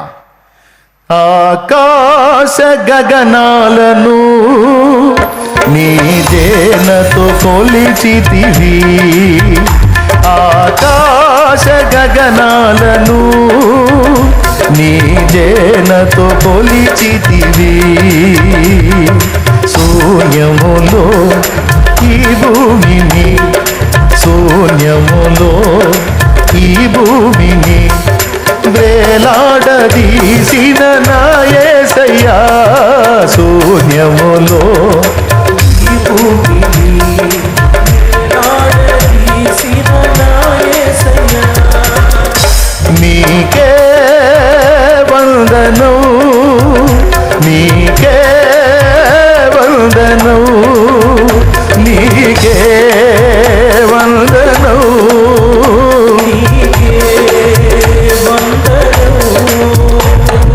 నజరేయుడా నా యేసయ్యా, ఎన్ని యుగాలకైనా ఆరాధ్య దైవము నీవేనని గళమెత్తి నీ కీర్తినే చాటెదా నజరేయుడా యేసయ్యా. దేవునికి మహిమ. ఇంత విశాలమైన విశ్వాన్ని కలిగి ఉన్న ఆకాశాన్ని జాన్తో గొలిచాడు. అంటే కరెక్ట్గా మూరేస్తే 2 మూరలు గాల ఆయన మూరతో, అందుకని జానను వాడాడు. ఇంత పెద్ద విశాల విశ్వం ఉన్న ఆకాశమును జానతో గోల్చాడంటే ఇక ఆయన పర్సనాలిటీ ఊహించండి ఒక్కసారి. ఇంత విశాల విశ్వంలో ఈ భూమండలం ఎంత? రవ్వంత. ఈ రవ్వంత దానిలోకి ఆయన ఉన్నట్టు ఎట్టొస్తాడు? ఆ దేవుడు డైరెక్ట్గా రావచ్చుగా. వయసు నహి హోతా భయ్యా. మరి అలాగని సృష్టి యొక్క పాప పరిహారార్థమై సృష్టికర్త బలియాగం జరగకపోతే రక్షణ లేదు. గనుకనే ఆకాశ మహాకాశములే పట్టజాలని దేవుడవు, అణువంతా రూపుదాల్చి కన్య గర్భము చేరావు. ఆకాశ మహాకాశములే పట్టజాలని దేవుడవు, అణువంతా రూపుదాల్చి కన్య గర్భము చేరావు. లోకాలే ఏలేటి నీవు పసికూనై ఒడి చేరినావు. లోకాలే ఏలేటి నీవు పసికూనై ఒడి చేరినావు. ఊహకు అందదు నీ ఇంత త్యాగం త్యాగం త్యాగం. ఎంత చిత్రమో ఏమి చోద్యమో, ఎంత చిత్రమో ఏమి చోద్యమో. యేసయ్యా ఈ జననం ఎంత చిత్రమో, యేసయ్యా నీ ఆగమనం. దేవునికి మహిమ. ఇప్పుడు ఆయన రాకపోతే రక్షణ ఉందా మనకి? కొన్ని దేవుడు ఉన్నట్టు అసలు భూమి పట్టిద్దా? ఎట్లా ఒకటి ఇరుక్కొని వచ్చాడు అనుకుందాం. ఎవడైనా చంపగలడా? కాబట్టి అలాగని దేవుడిగా వచ్చి ఎవరికన్నా చెప్తే ఏమైనా మార్చుకుంటారా? కుదిరిద్దా? అందుకే దూతలలోకి దూతలుగా వెళ్ళిన దేవుడే మానవుల మధ్యలోనికి మనిషిగా వచ్చాడు. సోదరులారా, కొంతమందికి తెలివితేటలు ఎక్కువ. అసలు దేవుడు అలా ఎందుకు రావాలి, ఇలా రావచ్చుగా, ఇలా ఎందుకు రావాలి, అలా రావచ్చుగా, దేవుడు ఇలా ఎందుకు చేయాలి, అలా చేయొచ్చుగా. అమ్మా, దేవుడు నువ్వా లేకపోతే దేవుడు ఆయన? అయ్యా, నువ్వు దేవుడు అయినట్టు అన్ని శాసనాలు చెబుతున్నావు నాయన. దేవుడు నువ్వు కాదు, ఆయన. ఆయన సృష్టివి నువ్వు. ఎలా రావాలో, ఎందుకు రావాలో, ఏ విధంగా చేయాలో నువ్వా నేర్పుతావు దేవుడికి? దేవుడు పెట్టిన చట్టంలో నువ్వు ఉండాలా లేకపోతే నువ్వు పెట్టిన చట్టంలో వచ్చి దేవుడు ఇరుక్కోవాలా? క్యా భయ్యా, క్యా బోల్ రహే తూ?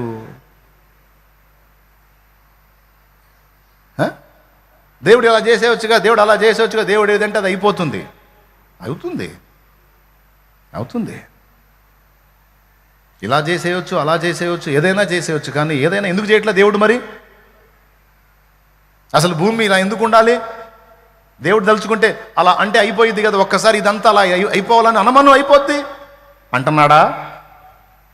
అనడు. దేవుడు ఒక పద్ధతి ప్రకారం సృష్టిని జరిగించాడు. ఒక పద్ధతి ప్రకారం ఈ సృష్టి క్రమాన్ని నడిపిస్తున్నాడు. ఒక పద్ధతి ప్రకారం ముగిస్తాడమ్మా. అందులో భాగంగానే ఒక పద్ధతి చెప్పాడు. మీరు చేసిన పాపాలు వదిలించుకొని బయటపడలేరు.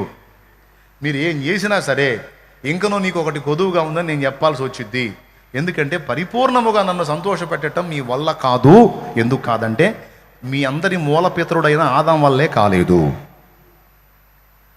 నీ వల్ల ఎక్కడవుతుంది? కొంతమంది సహోదరులు అంటారు, యేసు పరిశుద్ధుడిగా వచ్చాడు, ఆదాము కూడా పరిశుద్ధుడే కదా. యేసు కన్నా తల్లి ఉంది, అసలు ఆదాముకి తల్లిదండ్రి ఇద్దరు లేకుండా వచ్చాడుగా అంటారు. వచ్చాడు, ఆదాము కూడా పరిశుద్ధ రక్తంతోనే వచ్చాడు. కానీ పాపము చేసి మలినపరచబడ్డాడు. కానీ యేసు, ఆదాము ఇబ్లీస్ మాటిని, అంటే సైతాన్లే, ఇబ్లీసు మాటిని బుక్ అయ్యాడు. అదే ఇబ్లీస్ యేసయ్య దగ్గరికి వచ్చినప్పుడు తన్ని తరిమాడు. సైతాన్, ఇబ్లీస్ అంటే సైతాన్, దయ్యంగాడు. ఆదాం దగ్గరికి వస్తే ఆదాం బుక్ అయ్యాడు, కానీ యేసు బుక్ అవ్వలా. సాతానా పొమ్ము, నీ దేవుడైన ప్రభు, అద్వితీయ ప్రభు, ఆయనను మొక్కి ఆయనకు మాత్రమే నమస్కరింపవలనని రాయబడి ఉన్నది అన్నాడు. కానీ ఆదాం ఇబ్లీస్ గాడికి లోబడ్డాడు, సైతానికి లోబడ్డాడు, శైతాన్కి బుక్ అయ్యాడు.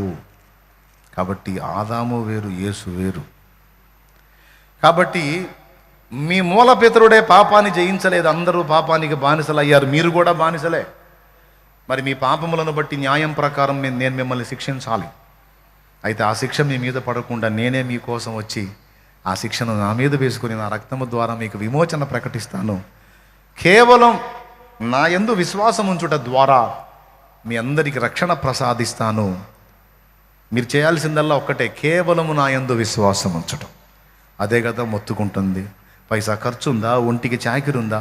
కేవలము నమ్ముకొని నా పరలోక జీవంబు.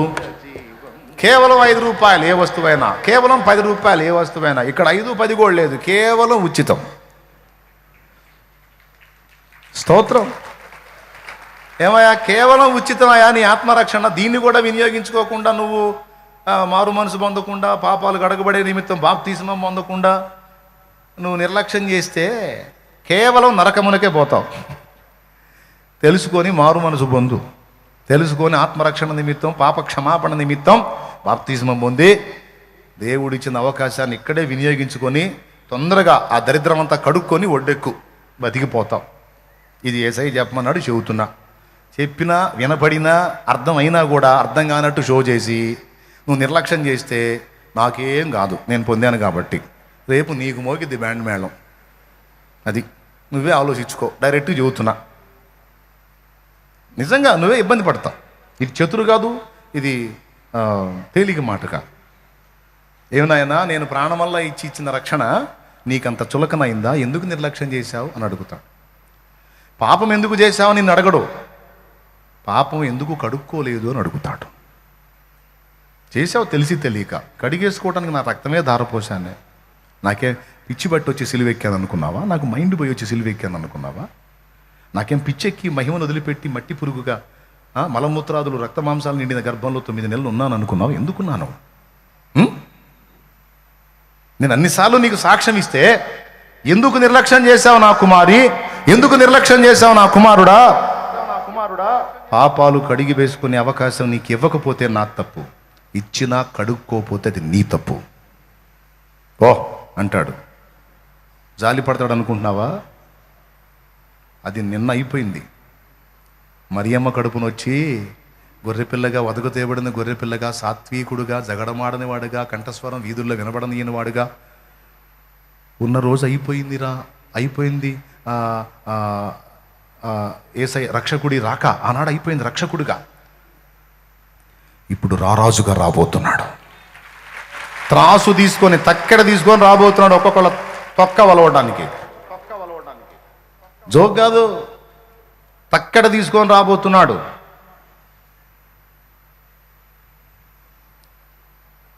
అగ్ని వంటి నేత్రాలతో ప్రతి నరుని, అరే భయంకరంగా ఉంది తీరయ్యా. మీరు ఆలోచించండి, నేను చెప్పేది జోక్ కాదు, ఆ బొమ్మలు కాదు, అసలు రూపం వేరుగా ఉంటుందిలే. చాలామంది యేసుప్రభు ఫోటోలో చూసి చాలా మంచోడా ఏమనడుగా, నీకు టైం ఇచ్చినంత వరకు ఏమనడు, అయిపోయిన తర్వాత కదా నీకు సంగతి చెప్పేది. అందుకే ముందే చెప్తున్నా, యేసయ్య మంచోడు, చాలా మంచోడు, ఏమనడని పాట పాడుకోవద్దు. యేసయ్య ఎంత మంచోడో తీర్పు తీర్చున్నప్పుడు, న్యాయము కనపరుచున్నప్పుడు అంత ఉగ్రత కూడా. మంచోడికి కోపం రాదు, కానీ మంచోడికి కోపం వచ్చిందంటే ఇంకేం మిగలదు. ఎంతమంది ఒప్పుకుంటారు? మంచోడికి కోపం రాదు సామాన్యంగా. వచ్చిందా? మంచోడికి కోపం వచ్చిందంటే గొప్ప చెడు జరిగిందని అర్థం. వాని కోపం వచ్చిందంటే ఇంకేం మిగలదు.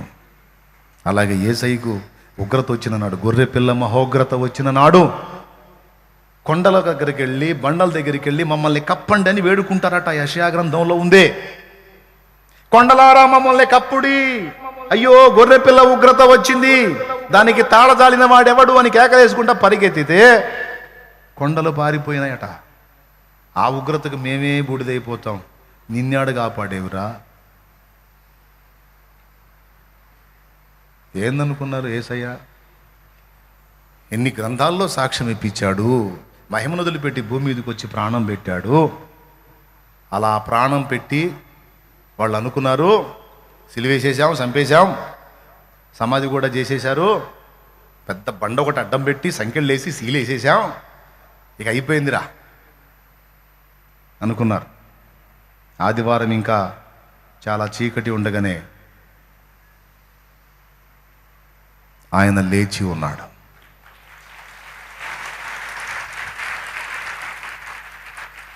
చూస్తే లోపల డెడ్ బాడీ లేదు. ఎందుకుంటుంది? సజీవుడై తిరిగి లేచాడు.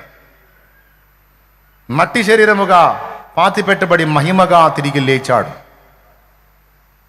అదే పునరుత్థానము అంటే, తిరిగి బ్రతుకుట.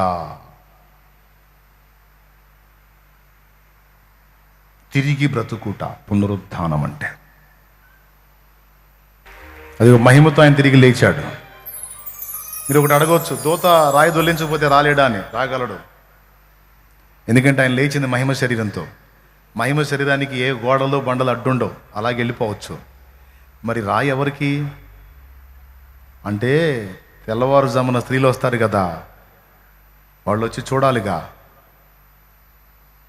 వాళ్ళు అనుకుంటున్నారు సమాధి రాయి ఎవరు దొల్లించును అని. అందుకు దూత దొల్లించి పెట్టాడు, వచ్చి చూడుడి, ఇదిగో ఆయన లేడు, ఆయన లేచి ఉన్నాడు. లేచినాడురా, సమాధిని గెలిచినాడురా, లేచినాడురా, సమాధిని. చావు గెలిచి తాను చెప్పినట్లు యేసు తిరిగి లెగుస్తానని చెప్పినట్లు లేచాడు రా, సమాధిని గెలిచాడు.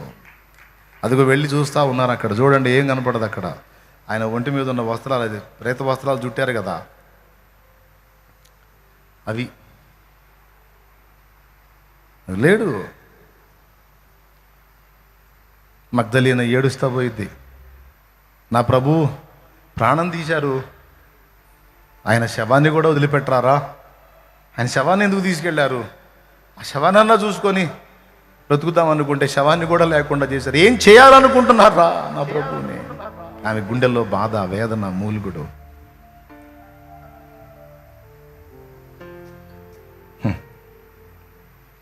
బయటికి వచ్చి చూస్తే తోటమాల్లా కనపడ్డాడు. అడుగుతుంది, ఏడుస్తా ఏడుస్తా అడుగుతుంది.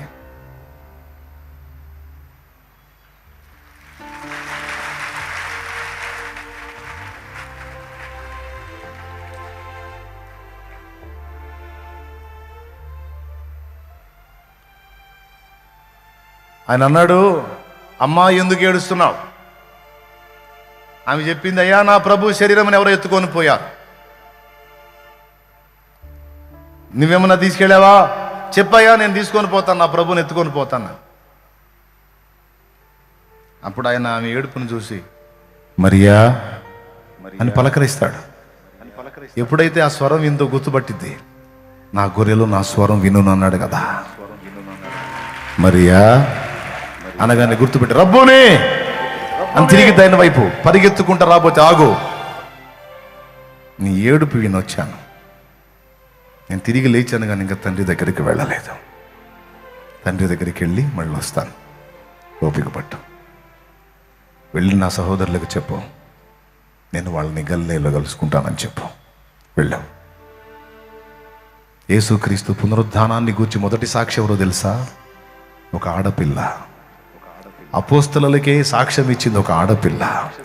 ఇదిగో ఆయన అక్కడ లేడు, ఆయన లేచి ఉన్నాడు, నేను సాక్షినని మొట్టమొదటి సాక్షి యేసు పునరుద్ధానమునకు మగ్దలేన మరియ. బిడ్డలారా,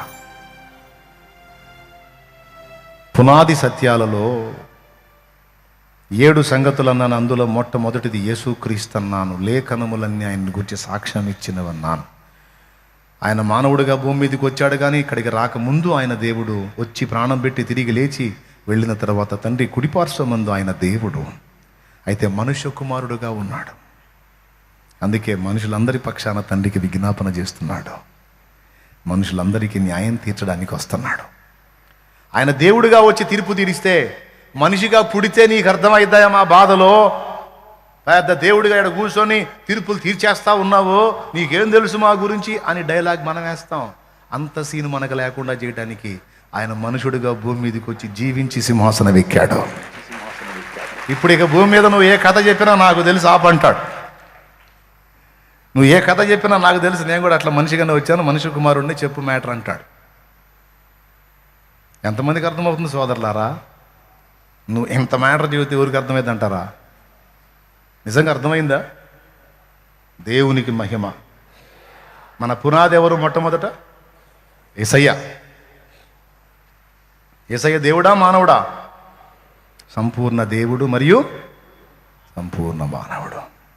మన కోసం వచ్చినప్పుడు మనలో ఒకని వంటి వాడు. మన దగ్గరకు రాకముందు మహిమలో ఆయన దేవుడు. అబ్రహాము నా దినములు చూతునని సంతోషించెను, ఇప్పుడు అవి చూచి మిగుల ఆనందించెను అన్నాడు. వాళ్ళు అన్నారు, బోధకుడా నీ పిచ్చి పరాకాష్ఠగా చేరింది, నీకింకను 50 ఏళ్ళన్నా లేవే, నీవు అబ్రహాముని ఎరుగుదువా? అప్పుడు ఆయన అన్నాడు, అబ్రహాము పుట్టక మునిపే నేనున్నాను అన్నాడు. ఎప్పుడున్నాడంట? అబ్రహాము అనేవాడు పుట్టక మునిపే నేనున్నాను. అసలు అబ్రహాం కాదు, భూమి పుట్టక ముందే జగతి పునాదులు భూమి ఆకాశము ఉన్న దేవుడు అది. మళ్ళీ పాటలు ఎక్కువ అవుతున్నాయి, అందుకని ఆపేస్తున్నాను. ఏమండి? అప్పుడే ఉన్నాడు. పొడిసిటిలోన జలములను కొలిచిన వాడితడు, త్రాసులో పొడిసిటిలోన జలములను కొలిచిన వాడితడు. ఇట్లా పట్టుకుంటే దోసిలి, ఇందులో సగం పుడిసిలి. దేవునికి స్తోత్రం. అంటే అగాధ సముద్ర జలాలన్నిటినీ కొలవటానికి దోషులతో కొలవటానికి దోషులు సరిపోలేదట, దోషులు ఎక్కువైందట. అందుకని పుడిసిలితో కొలిచాడు. ఆ హ్యాండ్ ఎంత ఉంటుందో ఊహించండి, ఆ చెయ్యి అలాంటి వండి పట్టుకొని చేతులాడుతున్నాం మనం. దేవునికి స్తోత్రం. ఎలాంటి వండి పట్టుకొని? పుడిసిటిలోన జలములను కొలిచిన వాడితడు, పర్వతములను త్రాసులో తూచిన వాడితడు. పుడిసిటిలోన కొలిచిన వాడితడు, పర్వతములను త్రాసులో తూచిన వాడితడు. శూన్యములోన జ్యోతులను నిలిపిన వాడితడు, శూన్యములోన జ్యోతులను నిలిపిన వాడితడు.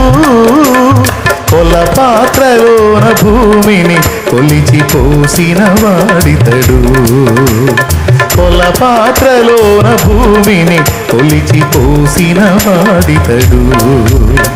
జగతి పునాదులు వేయబడక ముందే ఆకాశము చేయబడక ముందే ఉన్న దేవుడు,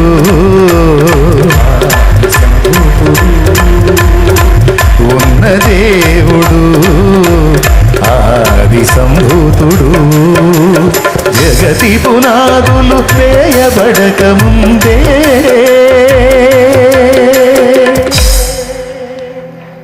దేవునికి మహిమ. మన పునాది ఆయన. రెండవది మారు మనస్సు.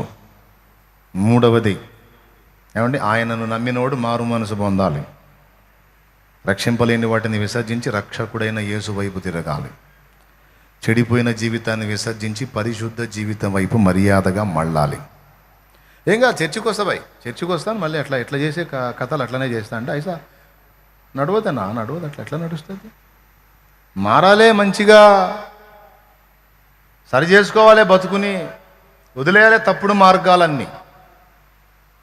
మారు మనసుకు రెండు అర్థాలు: ఒకటి, రక్షించలేని వాటిని విసర్జించి రక్షకుని వైపు తిరుగుట. రెండు, దేవుడు విసర్జించమన్న చెడుతనమును విసర్జించి పరిశుద్ధ జీవితం వైపుకు తిరుగుట. ఓకే, నంబర్ 1 మన పునాది యేసు. ఆయన యందు విశ్వాసం ఉంచి పొందాలి మారు మనస్సు. స్తోత్రం. మూడవది, ఆయన యందలి విశ్వాసములో వర్ధిల్లాలి, కొనసాగాలి. కొంతమంది మధ్యలో విశ్వాసాన్ని వదిలిపెట్టి మళ్ళా లోకంలో కలిశారు. వాళ్ళ కర్మ. అంతము వరకు యేసునందు విశ్వాసం వదిలిపెట్టకూడదు. ప్రాణం కావాలా, యేసు కావాలంటే బోడి ప్రాణం నువ్వు తీస్తే ఆయన మళ్ళీ ఇస్తాడ్రా, అవసరమైతే సావుగొట్టు, యేసును మాత్రం వదలను. స్తోత్రం. నీకు తెలుసా ఆయన మళ్ళీ మనల్ని లేపుతాడని? ఆదాము మొదలుకొని రేపు యేసయ్య 2వ రాకడ వరకు ఎంతమంది వ్యక్తులు చనిపోయారో, సమాధి చేయబడ్డారో, మట్టిలో మట్టిగా కలిసిపోయారో మొత్తాన్ని మళ్ళీ లేపుతాడు ఆయన. కొంతమంది అంటారు మట్టిలో కలిసిపోయిన వాళ్ళు ఎట్లా లేపుతాడని. ఏమయ్యా, అసలు ముందు మట్టి కదంటాయా? మట్టిని మనిషిగా చేయగలిగినోడు మనిషి మట్టి అయిపోతే మళ్ళా అందులో నుంచి బయటికి తేలేడా? ఏం తెలియదా మన వాళ్ళది? నాకు అర్థం కాదు. మనం మట్టిలో గప్పి పెట్టేసి పోయావా ఇంకెంతే సంగతులా అనుకుంటాం. ఏందంతే సంగతులు? ఏడిచి ఒకరోజు మనం కూడా పోతాం. ఆయన నవ్వుకుంటా ఉంటాడు. ఆడేదో పోయినట్టు ఈడేదో బతికున్నట్టు ఈడు తెగ ఏడుతున్నాడు, నువ్వు కూడా పోతావు కదా. బై లక్ త్వరలో యేసయ్య గారు వచ్చాడు అనుకో, మనకి ఉండగానే అసలు ఇంక తెచ్చే అవసరం లేదు, వెళ్ళిపోతాడు డైరెక్ట్గా. అది కూడా రాసుంది. కొరింథీయులకు రాసిన మొదటి పత్రిక 15వ అధ్యాయము 52వ వచనం నుంచి. ఇంటికి పోయి చదువుకోండి. ఇప్పుడు నాకు వెళ్ళి చూడండి, టైం అయిపోయింది. అందుకు దేవునికి స్తోత్రం. రిఫరెన్స్ రాసుకోండి. కొరింథీయులకు రాసిన మొదటి పత్రిక 15వ అధ్యాయం 52వ వచనం నుంచి. మీకు ఒక మర్మము తెలుపుచున్నాను, మనమందరము నిద్రించము గాని నిమిషములో ఒక రెప్పపాటులో కడబూరం రోగగానే మనమందరము మార్పు నొందుదము. యేసయ్య మనం బతికున్నప్పుడే వచ్చాడనుకో, లక్కు. ఒకవేళ అప్పటికి మన తల నెరసిపోయి మొత్తం ముసలోళ్ళు అయిపోయినా మన ముసలి శరీరం కాస్త మళ్ళా 30 ఏళ్ల ప్రాయం ఉన్నటువంటి శరీరంగా, అది కూడా మహిమ శరీరంగా మారిపోతుంది. లక్కీ ఛాన్స్ మనం ఉన్నప్పుడే వస్తే. అయితే దానికంటే ముందు యేసయ్య రాకడానికి ముందు వాడిని ఎదుర్కోవాలి, శత్రువుని. మనం ఎదుర్కొనేది ఏముందిలే, వాడు ఒకవేళ బయలుపడి శత్రువు వచ్చి మనల్ని బలవంతం పెట్టినా ఫస్ట్ నుంచి ఇప్పటిదాకా మనల్ని సేవ్ చేస్తుంది ఎవరు? ఇన్నాళ్ళు కాపాడినోడు, ఇక ముందు కూడా ఆయనే దిక్కు. మనం ఏం టెన్షన్ పడాల్సిన అవసరం ఏముంది? ఆయన లేకపోతే కదా, ఉన్నాడు కదా. ఏమంటే నీకు అప్పులని తెలుసు, నీకు ఒంటికి నొప్పులని తెలుసు, నీ రిపోర్టు భయంకరంగా ఉందని తెలుసు, నీకు అన్ని రకాల బాధలని తెలుసు, నీ మీద కేసులని తెలుసు, పిల్లలు మాటింటలు లేదని తెలుసు, మేన మారలేదని తెలుసు, మేవిడ మారలేదని తెలుసు, పెద్దోళ్ళు నేను ఇబ్బంది పెడుతున్నారని తెలుసు, సొంత వాళ్ళే నేను నడి బజార్లో నిలబెట్టారని తెలుసు. మొత్తం నీ కథలన్నీ తెలుసు ఆయన. నువ్వు కొన్ని వ్యసనాల్లో ఉండి పడతాలు లెగుస్తూ ఉన్నావని తెలుసు, కొన్నిటిని వదలలేక వెలవెల్లాడుతున్నావని తెలుసు. మొత్తం టోటల్ నీ మ్యాటర్ అంతా తెలుసు. అన్నీ తెలిసిన దేవుడు చూస్తా ఊరుకుంటాడా? ఊరుకోడు. ఆయన నా విషయములలో జోక్యం చేసుకుంటాడు. ఆయన నన్ను ప్రేమిస్తున్నాడు, నా కోసం మహిమనే వదిలిపెట్టి దిగొచ్చాడు. ఆయనకు నేనంటే ఎంతో ఇష్టమని నిజంగా ఎవరు నమ్ముతారో, ఎవరు విశ్వసిస్తారో వాళ్ళందరూ నిజంగా విశ్రాంతిలో ఉంటారు. ఇది నమ్మనోళ్లే దడ, ఆయాసం, నీరసం అన్నీ తెచ్చుకుంటారు. నేను చెబుతున్నాగా, నీ బాధల కథ అంతా తెలుసు ఆయనకి. తెలిసి కూడా ఆయన మౌనంగా ఉన్నాడంటే ఉంది. కారణం ఉంది, సమయం ఉంది. ఖచ్చితంగా నీకు వ్యసనాలు ఉండి జయించలేకపోతున్నావా? నేను గ్యారెంటీ ఇస్తా, మాయరోగం పెట్టైనా సరే దాని నుంచి నిన్ను బయటికి తెస్తాడు. అవసరమైతే చావు అంచుల్లోకి తీసుకెళ్ళైనా సరే జన్మలో మళ్ళీ దాని పేరు ఎత్తకుండా చేస్తాడు. అంత సమర్థుడు. ఆయన ముందే చెబుతాడు, ఎందుకు అంత దాకా ఎందుకు, వదిలే అంటుంటాడు, మంచిగా చెప్తుంటాడు. వదిలే బేట, వదిలే. నువ్వు మర్యాద వదలకుండా, ప్రభువా వదలలేకపోతున్నాను, నన్ను విడిపించు నాయన అన్నావు అనుకో, బాగా ఇబ్బంది పడుతున్నట్టున్నావుగా, సరేలేను ఒకసారి అట్ట పోయి తీసుకొస్తాడు. అప్పుడు కలవరింతలు వస్తాయి, ఓమ వద్దు నాయనో, నాకు ఆ పాపం వద్దు, ఆ వ్యసనం వద్దు నాయన. అక్కడి నుంచి ఇక అప్పులు, బాధలు, ఇరుకులు, ఇబ్బందులు, ఇక నువ్వు ఏ బాధలు చెబుతావో చెప్పు. కూటమి అయిపోయింది కదా, క్యూలోకి వస్తారు కదా, నేను చేతుల నుంచి ప్రార్థన చేస్తాంటే నన్ను చేయనీరు. మాట్లాడుతూ ఉంటారు. మాట్లాడి గొంతు పోతుంది నాకు, వినపడదు, గోల. అందుకే ఇక మాట్లాడదలుచుకోవాలి. ఎవరు వచ్చినా సరే, ప్రభువా ఆశీర్వదించున్నాయన్న అని మనసులోనే చేస్తా. ఇక నేను అరవను, నా వల్ల కాదు. స్తోత్రం, హల్లెలూయా. విశ్వాసం ఉందా విడిపిస్తాడని? భరోసా ఉందా? అట్టయితే విశ్రాంతిలో ఉండు. ఏదో నువ్వు రావాలనుకుంటే ఏదో మనశ్శాంతి కోసం చేతులు ఉంచుతా పో. అది కూడా అవసరం లేదని నేనే డైరెక్ట్గా దేవునితో కాంటాక్ట్ అవుతానంటే అసలు గొడవే ఉండదు, పో. దేవునికి స్తోత్రం, హల్లెలూయా. నేను కూడా ప్రశాంతంగా పెందలాడి ఇల్లు చేరతా. ఏం చేద్దాం? మీరందరూ వచ్చినాక నేను వస్తున్నా కదా, పేరుకి అట్లా, అందరూ పోయినాక నేను పోయేది. వీళ్ళారా, ఆయనను విశ్వసించిన వాడు విశ్రాంతిలో ఉంటాడు. కాబట్టి ఏం ప్రాబ్లం లేదు. ప్రభు రెండవ రాకడ పర్యంతం నీ విశ్వాసాన్ని వదలకూడదు. ఎన్నన్నారా అని ఆయనకు తెలియకుండా ఏవి రావు. వచ్చిన వాటిని ఆయనే తొలగించి నీకు జయమిస్తాడు. Praise the Lord. మీ జీవితంలో మీకు బాగా గుర్తున్న రోజులు మహా అయితే ఎన్ని ఉంటాయి ఒకసారి చెప్పండి నాకు. నేను ముగిస్తున్నా నిజంగా, ఇదిగో బైబిల్ కూడా మోస్తున్నా. నీ జీవితంలో మీకు బాగా గుర్తున్న రోజులు ఎన్ని ఉంటాయి మహా ఉంటే? నేను చెప్పనా? చాలా తక్కువ ఉంటాయి. నీ జీవితంలో నీకు గుర్తున్న రోజులు ఏవో చెప్పనా నేను? ఒకటి, నువ్వు బాగా బాధపడిన రోజు, ఆశ్చర్యపోయిన రోజు, భయపడిన రోజు, ఇబ్బంది పడ్డ రోజు ఒకటి. రెండు, నువ్వు బాగా సంతోషపడ్డ రోజు. ఈ రెండు తప్ప ప్లెయిన్గా గడిచిన రోజులన్నీ ఒక్కటి కూడా నీకు గుర్తుండదు. ఎంతమంది ఒప్పుకుంటారు? మర్యాదగా ఒప్పుకోవాల్సిందే. పరిశోధన ఇక్కడ. నా లైఫ్ మొత్తాన్ని వెనక్కి తిరిగి చూసుకున్నా. నా జీవితంలో నాకు బాగా గుర్తున్న రోజులు ఏవయ్యా అంటే, నా బాల్యం నుంచి ఇప్పటిదాకా బాగా చిన్నతనంలో ఒక రోజు గుర్తుంది. అప్పుడు 100 రూపాయలు అంటే చాలా పెద్ద మొత్తం. మా ఇంట్లో దాచిపెట్టాడు మా నాన్న. మా అమ్మకి ఇస్తే మా అమ్మ ఏం చేసిందంటే, పాన్ డబ్బా లాంటి డబ్బా ఒకటి ఉంటే అందులో 100 రూపాయలు పెట్టి తాటాకుల సూరులో పెట్టింది. నేను చూసా. వాళ్ళు పనికి వెళ్ళిన తర్వాత నేను శుభ్రంగా స్టూల్ వేసుకొని ఎక్కి ఆ డబ్బా తీసి 100 రూపాయలు తీసుకెళ్ళి కొట్టుకు తీసుకెళ్ళి కొనుక్కున్నా. ఎంత కొనుక్కున్నా 100 రూపాయలు ఇచ్చాను. 1 రూపాయికి బిస్కెట్లు ఇస్తే 3 జేబులు నిండిపోయినాయి. నేను తిని అజయ్ అశోక్ ఉన్నారు కదా, మాకు చనిపోయిందని చెప్పాను, ఆమెకు కూడా ఇచ్చా. శుభ్రంగా తిన్నది. సాయంత్రానికి మా అమ్మోళ్ళు వచ్చారు. ఎరా డబ్బులు పోయి ఎవడు తీసాడని మా అన్నాయని మా అక్కాయని మొత్తాన్ని లైన్ పెట్టారు.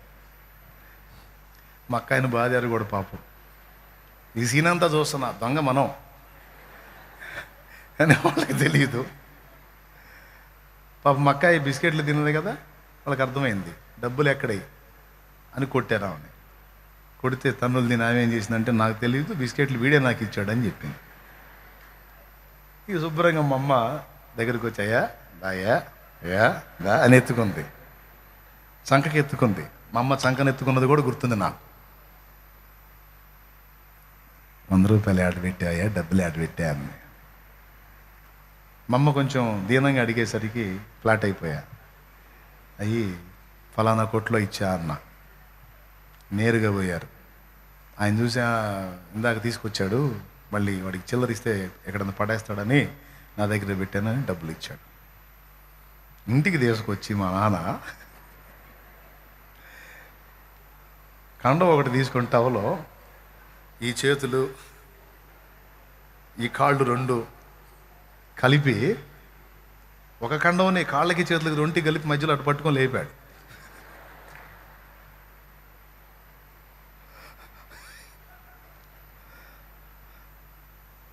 నా బాల్యంలో ఇలాంటి సన్నివేశాలు అరుదుగా కొన్ని మాత్రమే గుర్తున్నాయి. మరి నా బాల్యం అంతా ఎందుకు గుర్తులేదు అంటే సాదాగా గడిచిపోయినటువంటి రోజులు ఏవీ గుర్తులేవు.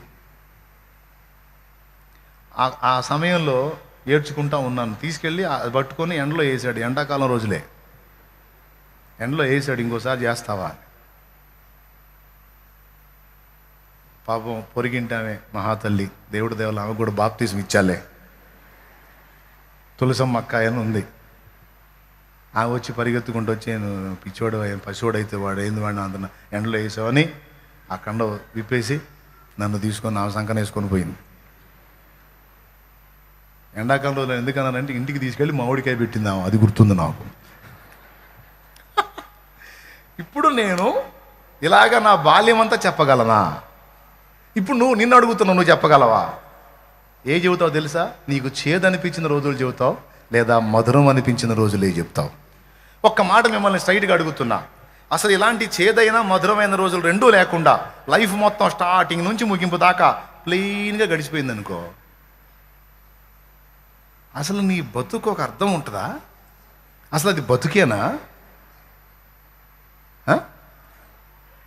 పొద్దున్నే లేవటం, తినటం, నిద్రపోవటం, లేవటం, తినటం, నిద్రపోవటం, ఇంకే లేదు, రెండో పనే లేదు. రోజు అదే విధంగా జీవితంలో ఏ చేదైన అనుభవాలు, ఏ మధురమైన అనుభవాలు ఏమీ లేకుండా లైఫ్ అంతా అలా ప్లెయిన్గా గడిచిపోయింది అనుకో, అది బతుకేనా?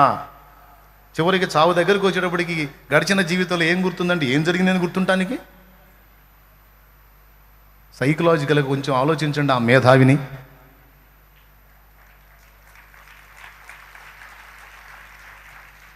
ఎలా డిజైన్ చేశాడో.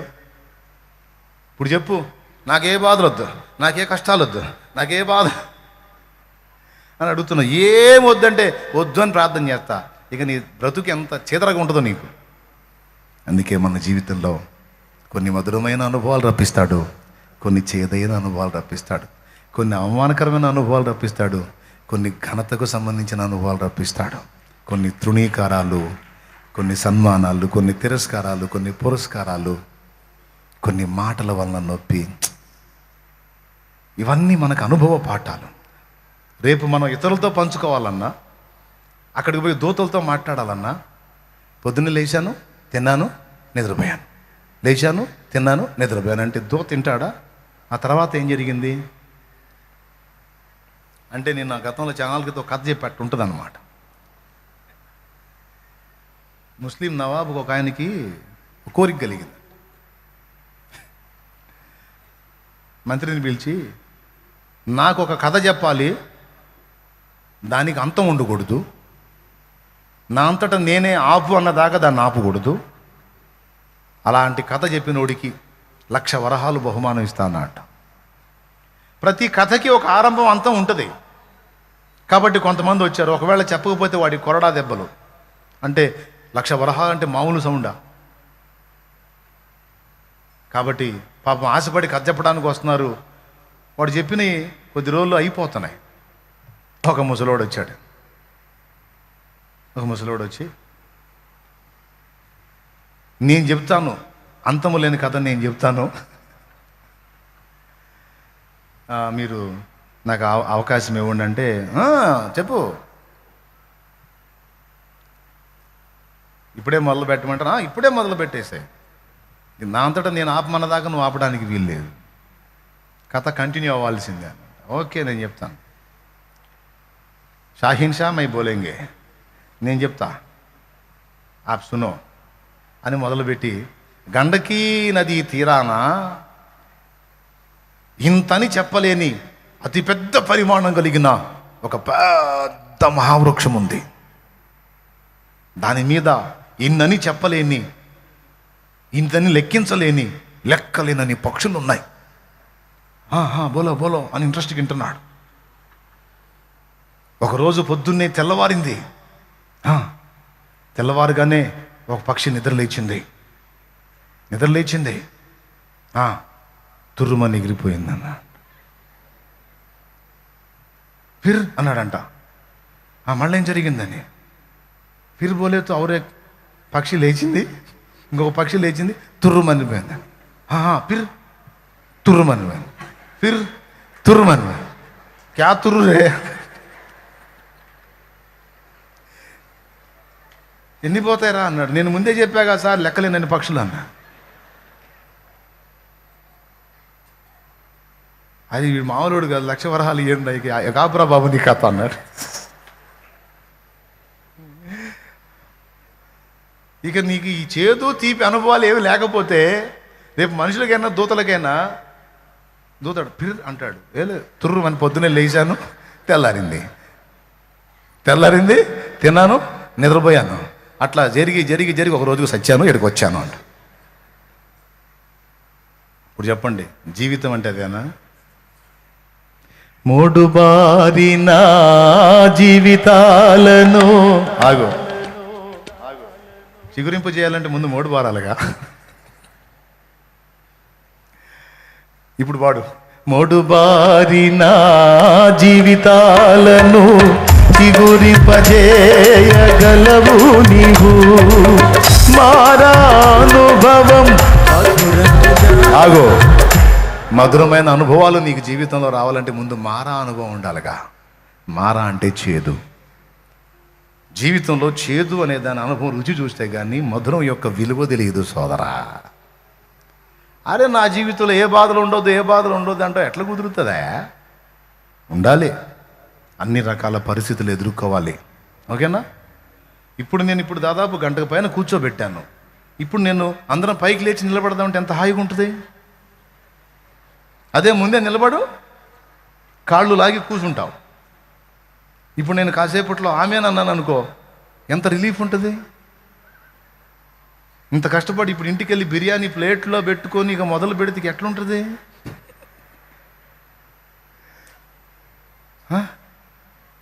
దేవునికి మహిమ. ఇంకలే చాలా మ్యాటర్ ఉందలే కానీ ఇంకా మూలవాక్యం దగ్గరికి రాలా. మరణము ఆయనను బంధించి ఉంచుట అసాధ్యము అన్నాడు. జీవితంలో రకరకాల పరిస్థితుల్లో తప్పించి ఇన్ని చేసే దేవుడు నీకు తోడై ఉన్నాడు. ఇది నమ్మితే నువ్వు ఎదురయ్యే పరిస్థితులన్నీ చూస్తూ ఇవన్నీ అనుభవాలనుకుంటూ కృతజ్ఞతలు చెప్తూ విశ్రాంతిలో ఉండాలి. ఓకేనా? యేసయ్య రెండవ రాకడ జరిగితే మృతులందరూ కూడా అక్షయులుగా లేపబడతారు. సమాధుల్లో ఉన్న వాళ్ళు బయటకు వస్తారు. నేను చెప్తున్నా, మనం కోల్పోయిన మన వారిని అందరినీ మళ్ళా చూస్తాం. చూడటమే కాదు, పర్మనెంట్గా వాళ్ళు మనతో, మనం వాళ్ళతో ఉంటాం. ఎందుకంటే ఈసారి వచ్చేది మట్టి శరీరం కాదు, మహిమ శరీరం. కాబట్టి కలత చెందాల్సిన అవసరం లేదు. మనందరం కూడా దానికి సిద్ధపడాలి. మరణము ఆయనను బంధించలేకపోయింది. ఆయన యందు విశ్వాసం ఉంచిన వారిని కూడా మరణము బంధించలేదు. స్తోత్రం. దాన్నే పునరుద్ధానం అన్నారు. చనిపోయినా మళ్ళీ తిరిగి ప్రభు లేచినట్టు తన యందు విశ్వాసం ఉంచిన వారిని తిరిగి లేపుటకు ఆయన సమర్థుడు. దాన్నే పునరుత్థానం అంటారు. పునాదులలో 1 యేసు అయితే, 2 మారు మనసు అయితే, 3 విశ్వాసం అయితే, 4 బాప్తిసములను కూర్చిన బోధ అయితే, 5 హస్తనిక్షేపణం అయితే, 6 మృతుల పునరుద్ధానం అయితే, 7 నిత్యమైన తీర్పు. ఇందులో 6వది మృతుల పునరుత్థానం. అది మనకు తెలిసి ఉండాలి. ఎందుకు నమ్ముతున్నావు నువ్వు యేసు ప్రభునంటే? పునరుద్ధానము కొరకు నమ్ముతున్నాను. పాపం నుండి విమోచించి తన రక్తంతో కడిగి పరిశుద్ధపరిచి ఆయన బిడ్డగా నన్ను స్వీకరించి రేపు నన్ను పునరుద్ధానంలో అంత్య దినమున తిరిగి లేపుతాడు, తనతో పాటు తీసుకెళ్తాడనే విశ్వాసంతో నేను రక్షణకు వచ్చాను అన్నయ్య అని చెప్పాలి. ఇతరులకు కూడా ఆయన పునరుద్ధానాన్ని ప్రకటించాలి. కొంతమంది సిలువను మాత్రమే ప్రకటించి ఊరుకుంటున్నారు. సిలువను మాత్రమే ప్రకటిస్తే అసంపూర్ణం. సిలువ, మరణ, పునరుత్థానములు. తిరిగి లేచింది కూడా చెప్పాలి యేసయ్య.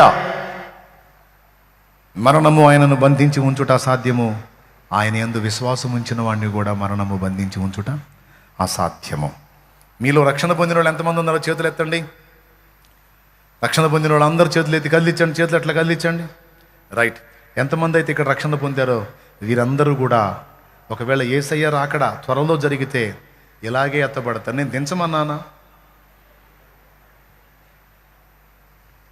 అదిగో చేతులెత్తిన బిడ్డలు రక్షణ పొందారు, పాపాలన్నీ కడుక్కున్నారు, పరిశుద్ధపరచబడ్డారు, ప్రభు శరీర రక్తాల్లో పాలివారయ్యారు, ప్రభుని తమలోకి స్వీకరించారు, యేసుకు చెందినవారయ్యారు.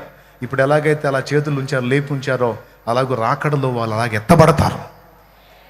ఇంకా రక్షణ పొందని వాళ్ళు, పాపులుగానే ఉన్నవారు ఒకవేళ యేసయ్య రాకడ సడన్గా జరిగితే విడవబడతారు. అందుకే చెప్తున్నాను, ఒకవేళ ఇక్కడ చేతులెత్తిన వాళ్ళు ప్రభు రాకకు ముందే మనం ఒకవేళ కన్ను మూస్తే, సమాధిలో పెట్టబడితే, యేసయ్య రెండవ రాకడలో కడబూరం రోగినప్పుడు, మృతులు అక్షయులుగా లేపబడినప్పుడు సమాధులన్నీ తెరవబడి పరిశుద్ధులంతా లెగుస్తారు. ఆ లేచే గుంపులో మీరు కూడా, నేను కూడా, మనందరం ఉంటాం. ఏది రాకడకు ముందే పోతే, రాకడ రాకుంటే ఇది త్వరలో జరగబోతుంది. ప్రకటన గ్రంథ నెరవేర్పులు ప్రారంభమయ్యాయి. చాలా దగ్గరకు వచ్చింది సమయం. మహా అయితే ఒక 30 ఏళ్ళు ఇంచుమించు, అంతే. నిడివి ఇంకెక్కువ లేదు. నేను ఎన్నోసార్లు చెప్పాను, మళ్ళీ చెప్తున్నా, 2100 దాకా లేదు యేసయ్య రాకడ. 60 లోపే ఇంచుమించు. ఇతమిద్దంగా చెప్పట్లా, మళ్ళీ రెడీగా ఉంటారు నా మీద. చెప్తున్నా, ఇంచుమించు. కొంచెం ముందు కావచ్చు, కొంచెం వెనక కావచ్చు, కానీ రాకడ ఖాయం. ఈరోజు ఎన్నో శక్తులు ఏకమై, ఆనాడు శక్తులు ఏకమై యేసును చంపి సమాధిలో పెట్టి రాయడ్డం పెట్టి గొలుసులు కట్టి అయిపోయింది అనుకున్నారు. బంధించారా? పేతురు అన్నాడు, మరణము ఆయనను బంధించి ఉంచుట, సంఖ్యలు తెగిపోయాయి, రాయి పక్కకు దొల్లించబడింది, ఆయన పునరుద్ధానుడై సజీవుడై బయటకు వచ్చేశాడు. ఈరోజు కొంతమంది సత్యమై ఉన్న క్రీస్తు, వాక్యమై ఉన్న క్రీస్తు, ఆయన సువార్తను బంధించడానికి ప్రయత్నిస్తున్నారు. కొంతవరకు వారు గెలిచినట్టు అగపడుతున్నారు. జరిగిద్దా? యేసును బంధించుట అసాధ్యము, ఆయన సత్యమును వ్యాప్తి కాకుండా బంధించుట కూడా అసాధ్యము. ఒక ధనవంతుడు ఒక ఓడ నిండా బైబిళ్ళు, షిప్ వస్తుంటే ఆ షిప్పుని కొన్నాడట. రియల్గా జరిగింది. ఓడ మొత్తాన్ని డబ్బు పెట్టి కొన్నాడట. షిప్పు నిండా బైబిళ్ళు ఉన్నాయి, ప్రింటెడ్ బైబిల్ మొత్తాన్ని, ఆ షిప్పులో ఉన్నటువంటి బైబిల్ మొత్తాన్ని నీళ్ళలో ముంచి పడేశాడట, సముద్రంలో. కొన్ని సంవత్సరాల తర్వాత అతడు ఒక సముద్ర తీరంలో నడుస్తున్నాడట. సముద్ర తీరంలో బాగా బలహీనుడైపోయాడు. సముద్ర తీరాన్ని నడుస్తుంటే గాలికి ఒక పేపర్ వచ్చి అతని ముఖానికి అతుక్కుందట. ఆ పేపర్ తీసి చూశాడు, ఒక చిన్న మొక్క. భూమి ఆకాశములు గతించినను నా మాటలు ఏమాత్రము గతించవు అని ఉందట దాని మీద. ఏంది పేపర్ అని చూశాడు, అందులో యేసయ్య మాట్లాడు, రేపిచ్చోడా, షిప్పు బైబిళ్ళు నువ్వు ముంచేస్తే అయిపోయిందా? 100 షిప్పుళ్ళు వస్తాయిరా, 100 షిప్పుల్లో వస్తాయి. భూమి ఆకాశములు గతించినను నా మాటలే మాత్రము నువ్వు గతింపవు. ఆ తర్వాత అతడు అది ఎక్కడదని తెలుసుకొని చదువుకొని అతను రూపాంతరం చెందిన సాక్ష్యం విన్నాను నేను. తెలుసా మీకు? తర్వాత అతడు బైబిళ్ళు చాలా ప్రింట్ చేయించి చాలామందికి ఉచితంగా పంచటం అనేది జరిగిందనేది ఒక వాస్తవిక గాథ. ఇలాగా యేసయ్య సత్యాన్ని బంధించడానికి ట్రై చేసిన వాళ్ళందరూ ఆయన సత్యము బంధింపబడి ఉండలేదు. పౌలు అంటాడు, నేను బంధింపబడినను సువార్త బంధింపబడి ఉండలేదు. యేసు సత్యము బంధింపబడి ఉండదు. నేను చెప్తున్నాను, అంతేకాదు యేసు రక్తం చేత విమోచింపబడిన పరిశుద్ధ బిడ్డలను కూడా ఏ బాధలు, శోధనలు, కష్టాలు, కన్నీళ్లు బంధించి ఉంచలేవో అవన్నీ పటాపంచలై నా ప్రభువు లేచినట్టు ఆయన పరిశుద్ధ బిడ్డలు కూడా ఏ బంధకాలు వారిని పట్టి పీడిస్తున్న వాటన్నిటిని తెంచుకొని బయటికి రావటం ఖాయం. ఎందుకంటే మనల్ని విడిపించుటకు మనకు తోడై ఉన్నవాడు శక్తి గలవాడు, సర్వశక్తి గలవాడు. మరణము ఆయనను బంధించి ఉంచలేకపోయింది. ఆయన జయించినవాడు. ఆయన బిడ్డలంగా మనం కూడా జయించిన వారం. ఆయనను బట్టి నేను చెప్తున్నాను, నువ్వు పీడించబడుతున్న ప్రతి పరిస్థితి నుంచి, ఆర్థిక ఇబ్బందులు, అప్పుల బంధకాలు, రోగ బంధకాలు, కేసు బంధకాలు, శ్రమల బంధకాలు, నిందల బంధకాలు, ఏ విధంగా ఏ విషయంలో నువ్వు సఫర్ అవుతున్నావో వాటి నుంచి కూడా నీకు విడుదల ఇస్తాడు ఆయన. ఆయనను బంధించి ఉంచటం అసాధ్యం. ఆయన పిల్లల్ని కూడా ఏవి బంధించలేవు, ఏవి బంధించలేవు. ఎవరు ఎన్ని రకాల కుట్రలు కుయుక్తులు పనినా ఎవడి వల్ల కాదు. సువార్తను ఆపటం ఎవడి తరం కాదు. అదంతే, దాని పవర్ అది.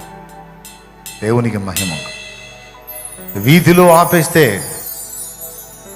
వీధిలో ఉన్న ప్రతి విశ్వాసి ఒక సువార్థికుడిగా, సువార్థికురాలిగా మారి వీధులన్నీ తిరుగుతా. ఒకరి నుంచి ఒకరికి సువార్త వ్యాపిస్తుంది. బహిరంగంగా బ్రేక్ చేస్తే వ్యక్తిగత సువార్త విపరీతమైపోతుంది. అందుకే చాలాసార్లు చెప్పాను, మళ్ళీ చెప్తున్నాను, యేసయ్య వార్తను ఆపటానికి ట్రై చేయకూడదు ఎవ్వరు. ఆపితే అది ఇంకా దావాలను వ్యాపిస్తుంది. సువార్తకు ఉన్న లక్షణం, దేవుని సత్యానికి ఉన్న లక్షణం అది. చెప్పండి, బంధకాల్లోనే ఉంటామా మనం? సమాధిరా ఎట్టనే ఉంటుందా మనకి? మన ప్రభువుకుంటే కదా మనకుంటానికి. సమాధి గుండెను చీల్చి తిరిగి లేచిన నా ప్రభు ఆయన బిడ్డలంగా మనల్ని కూడా లేపుటకు సమర్థుడు.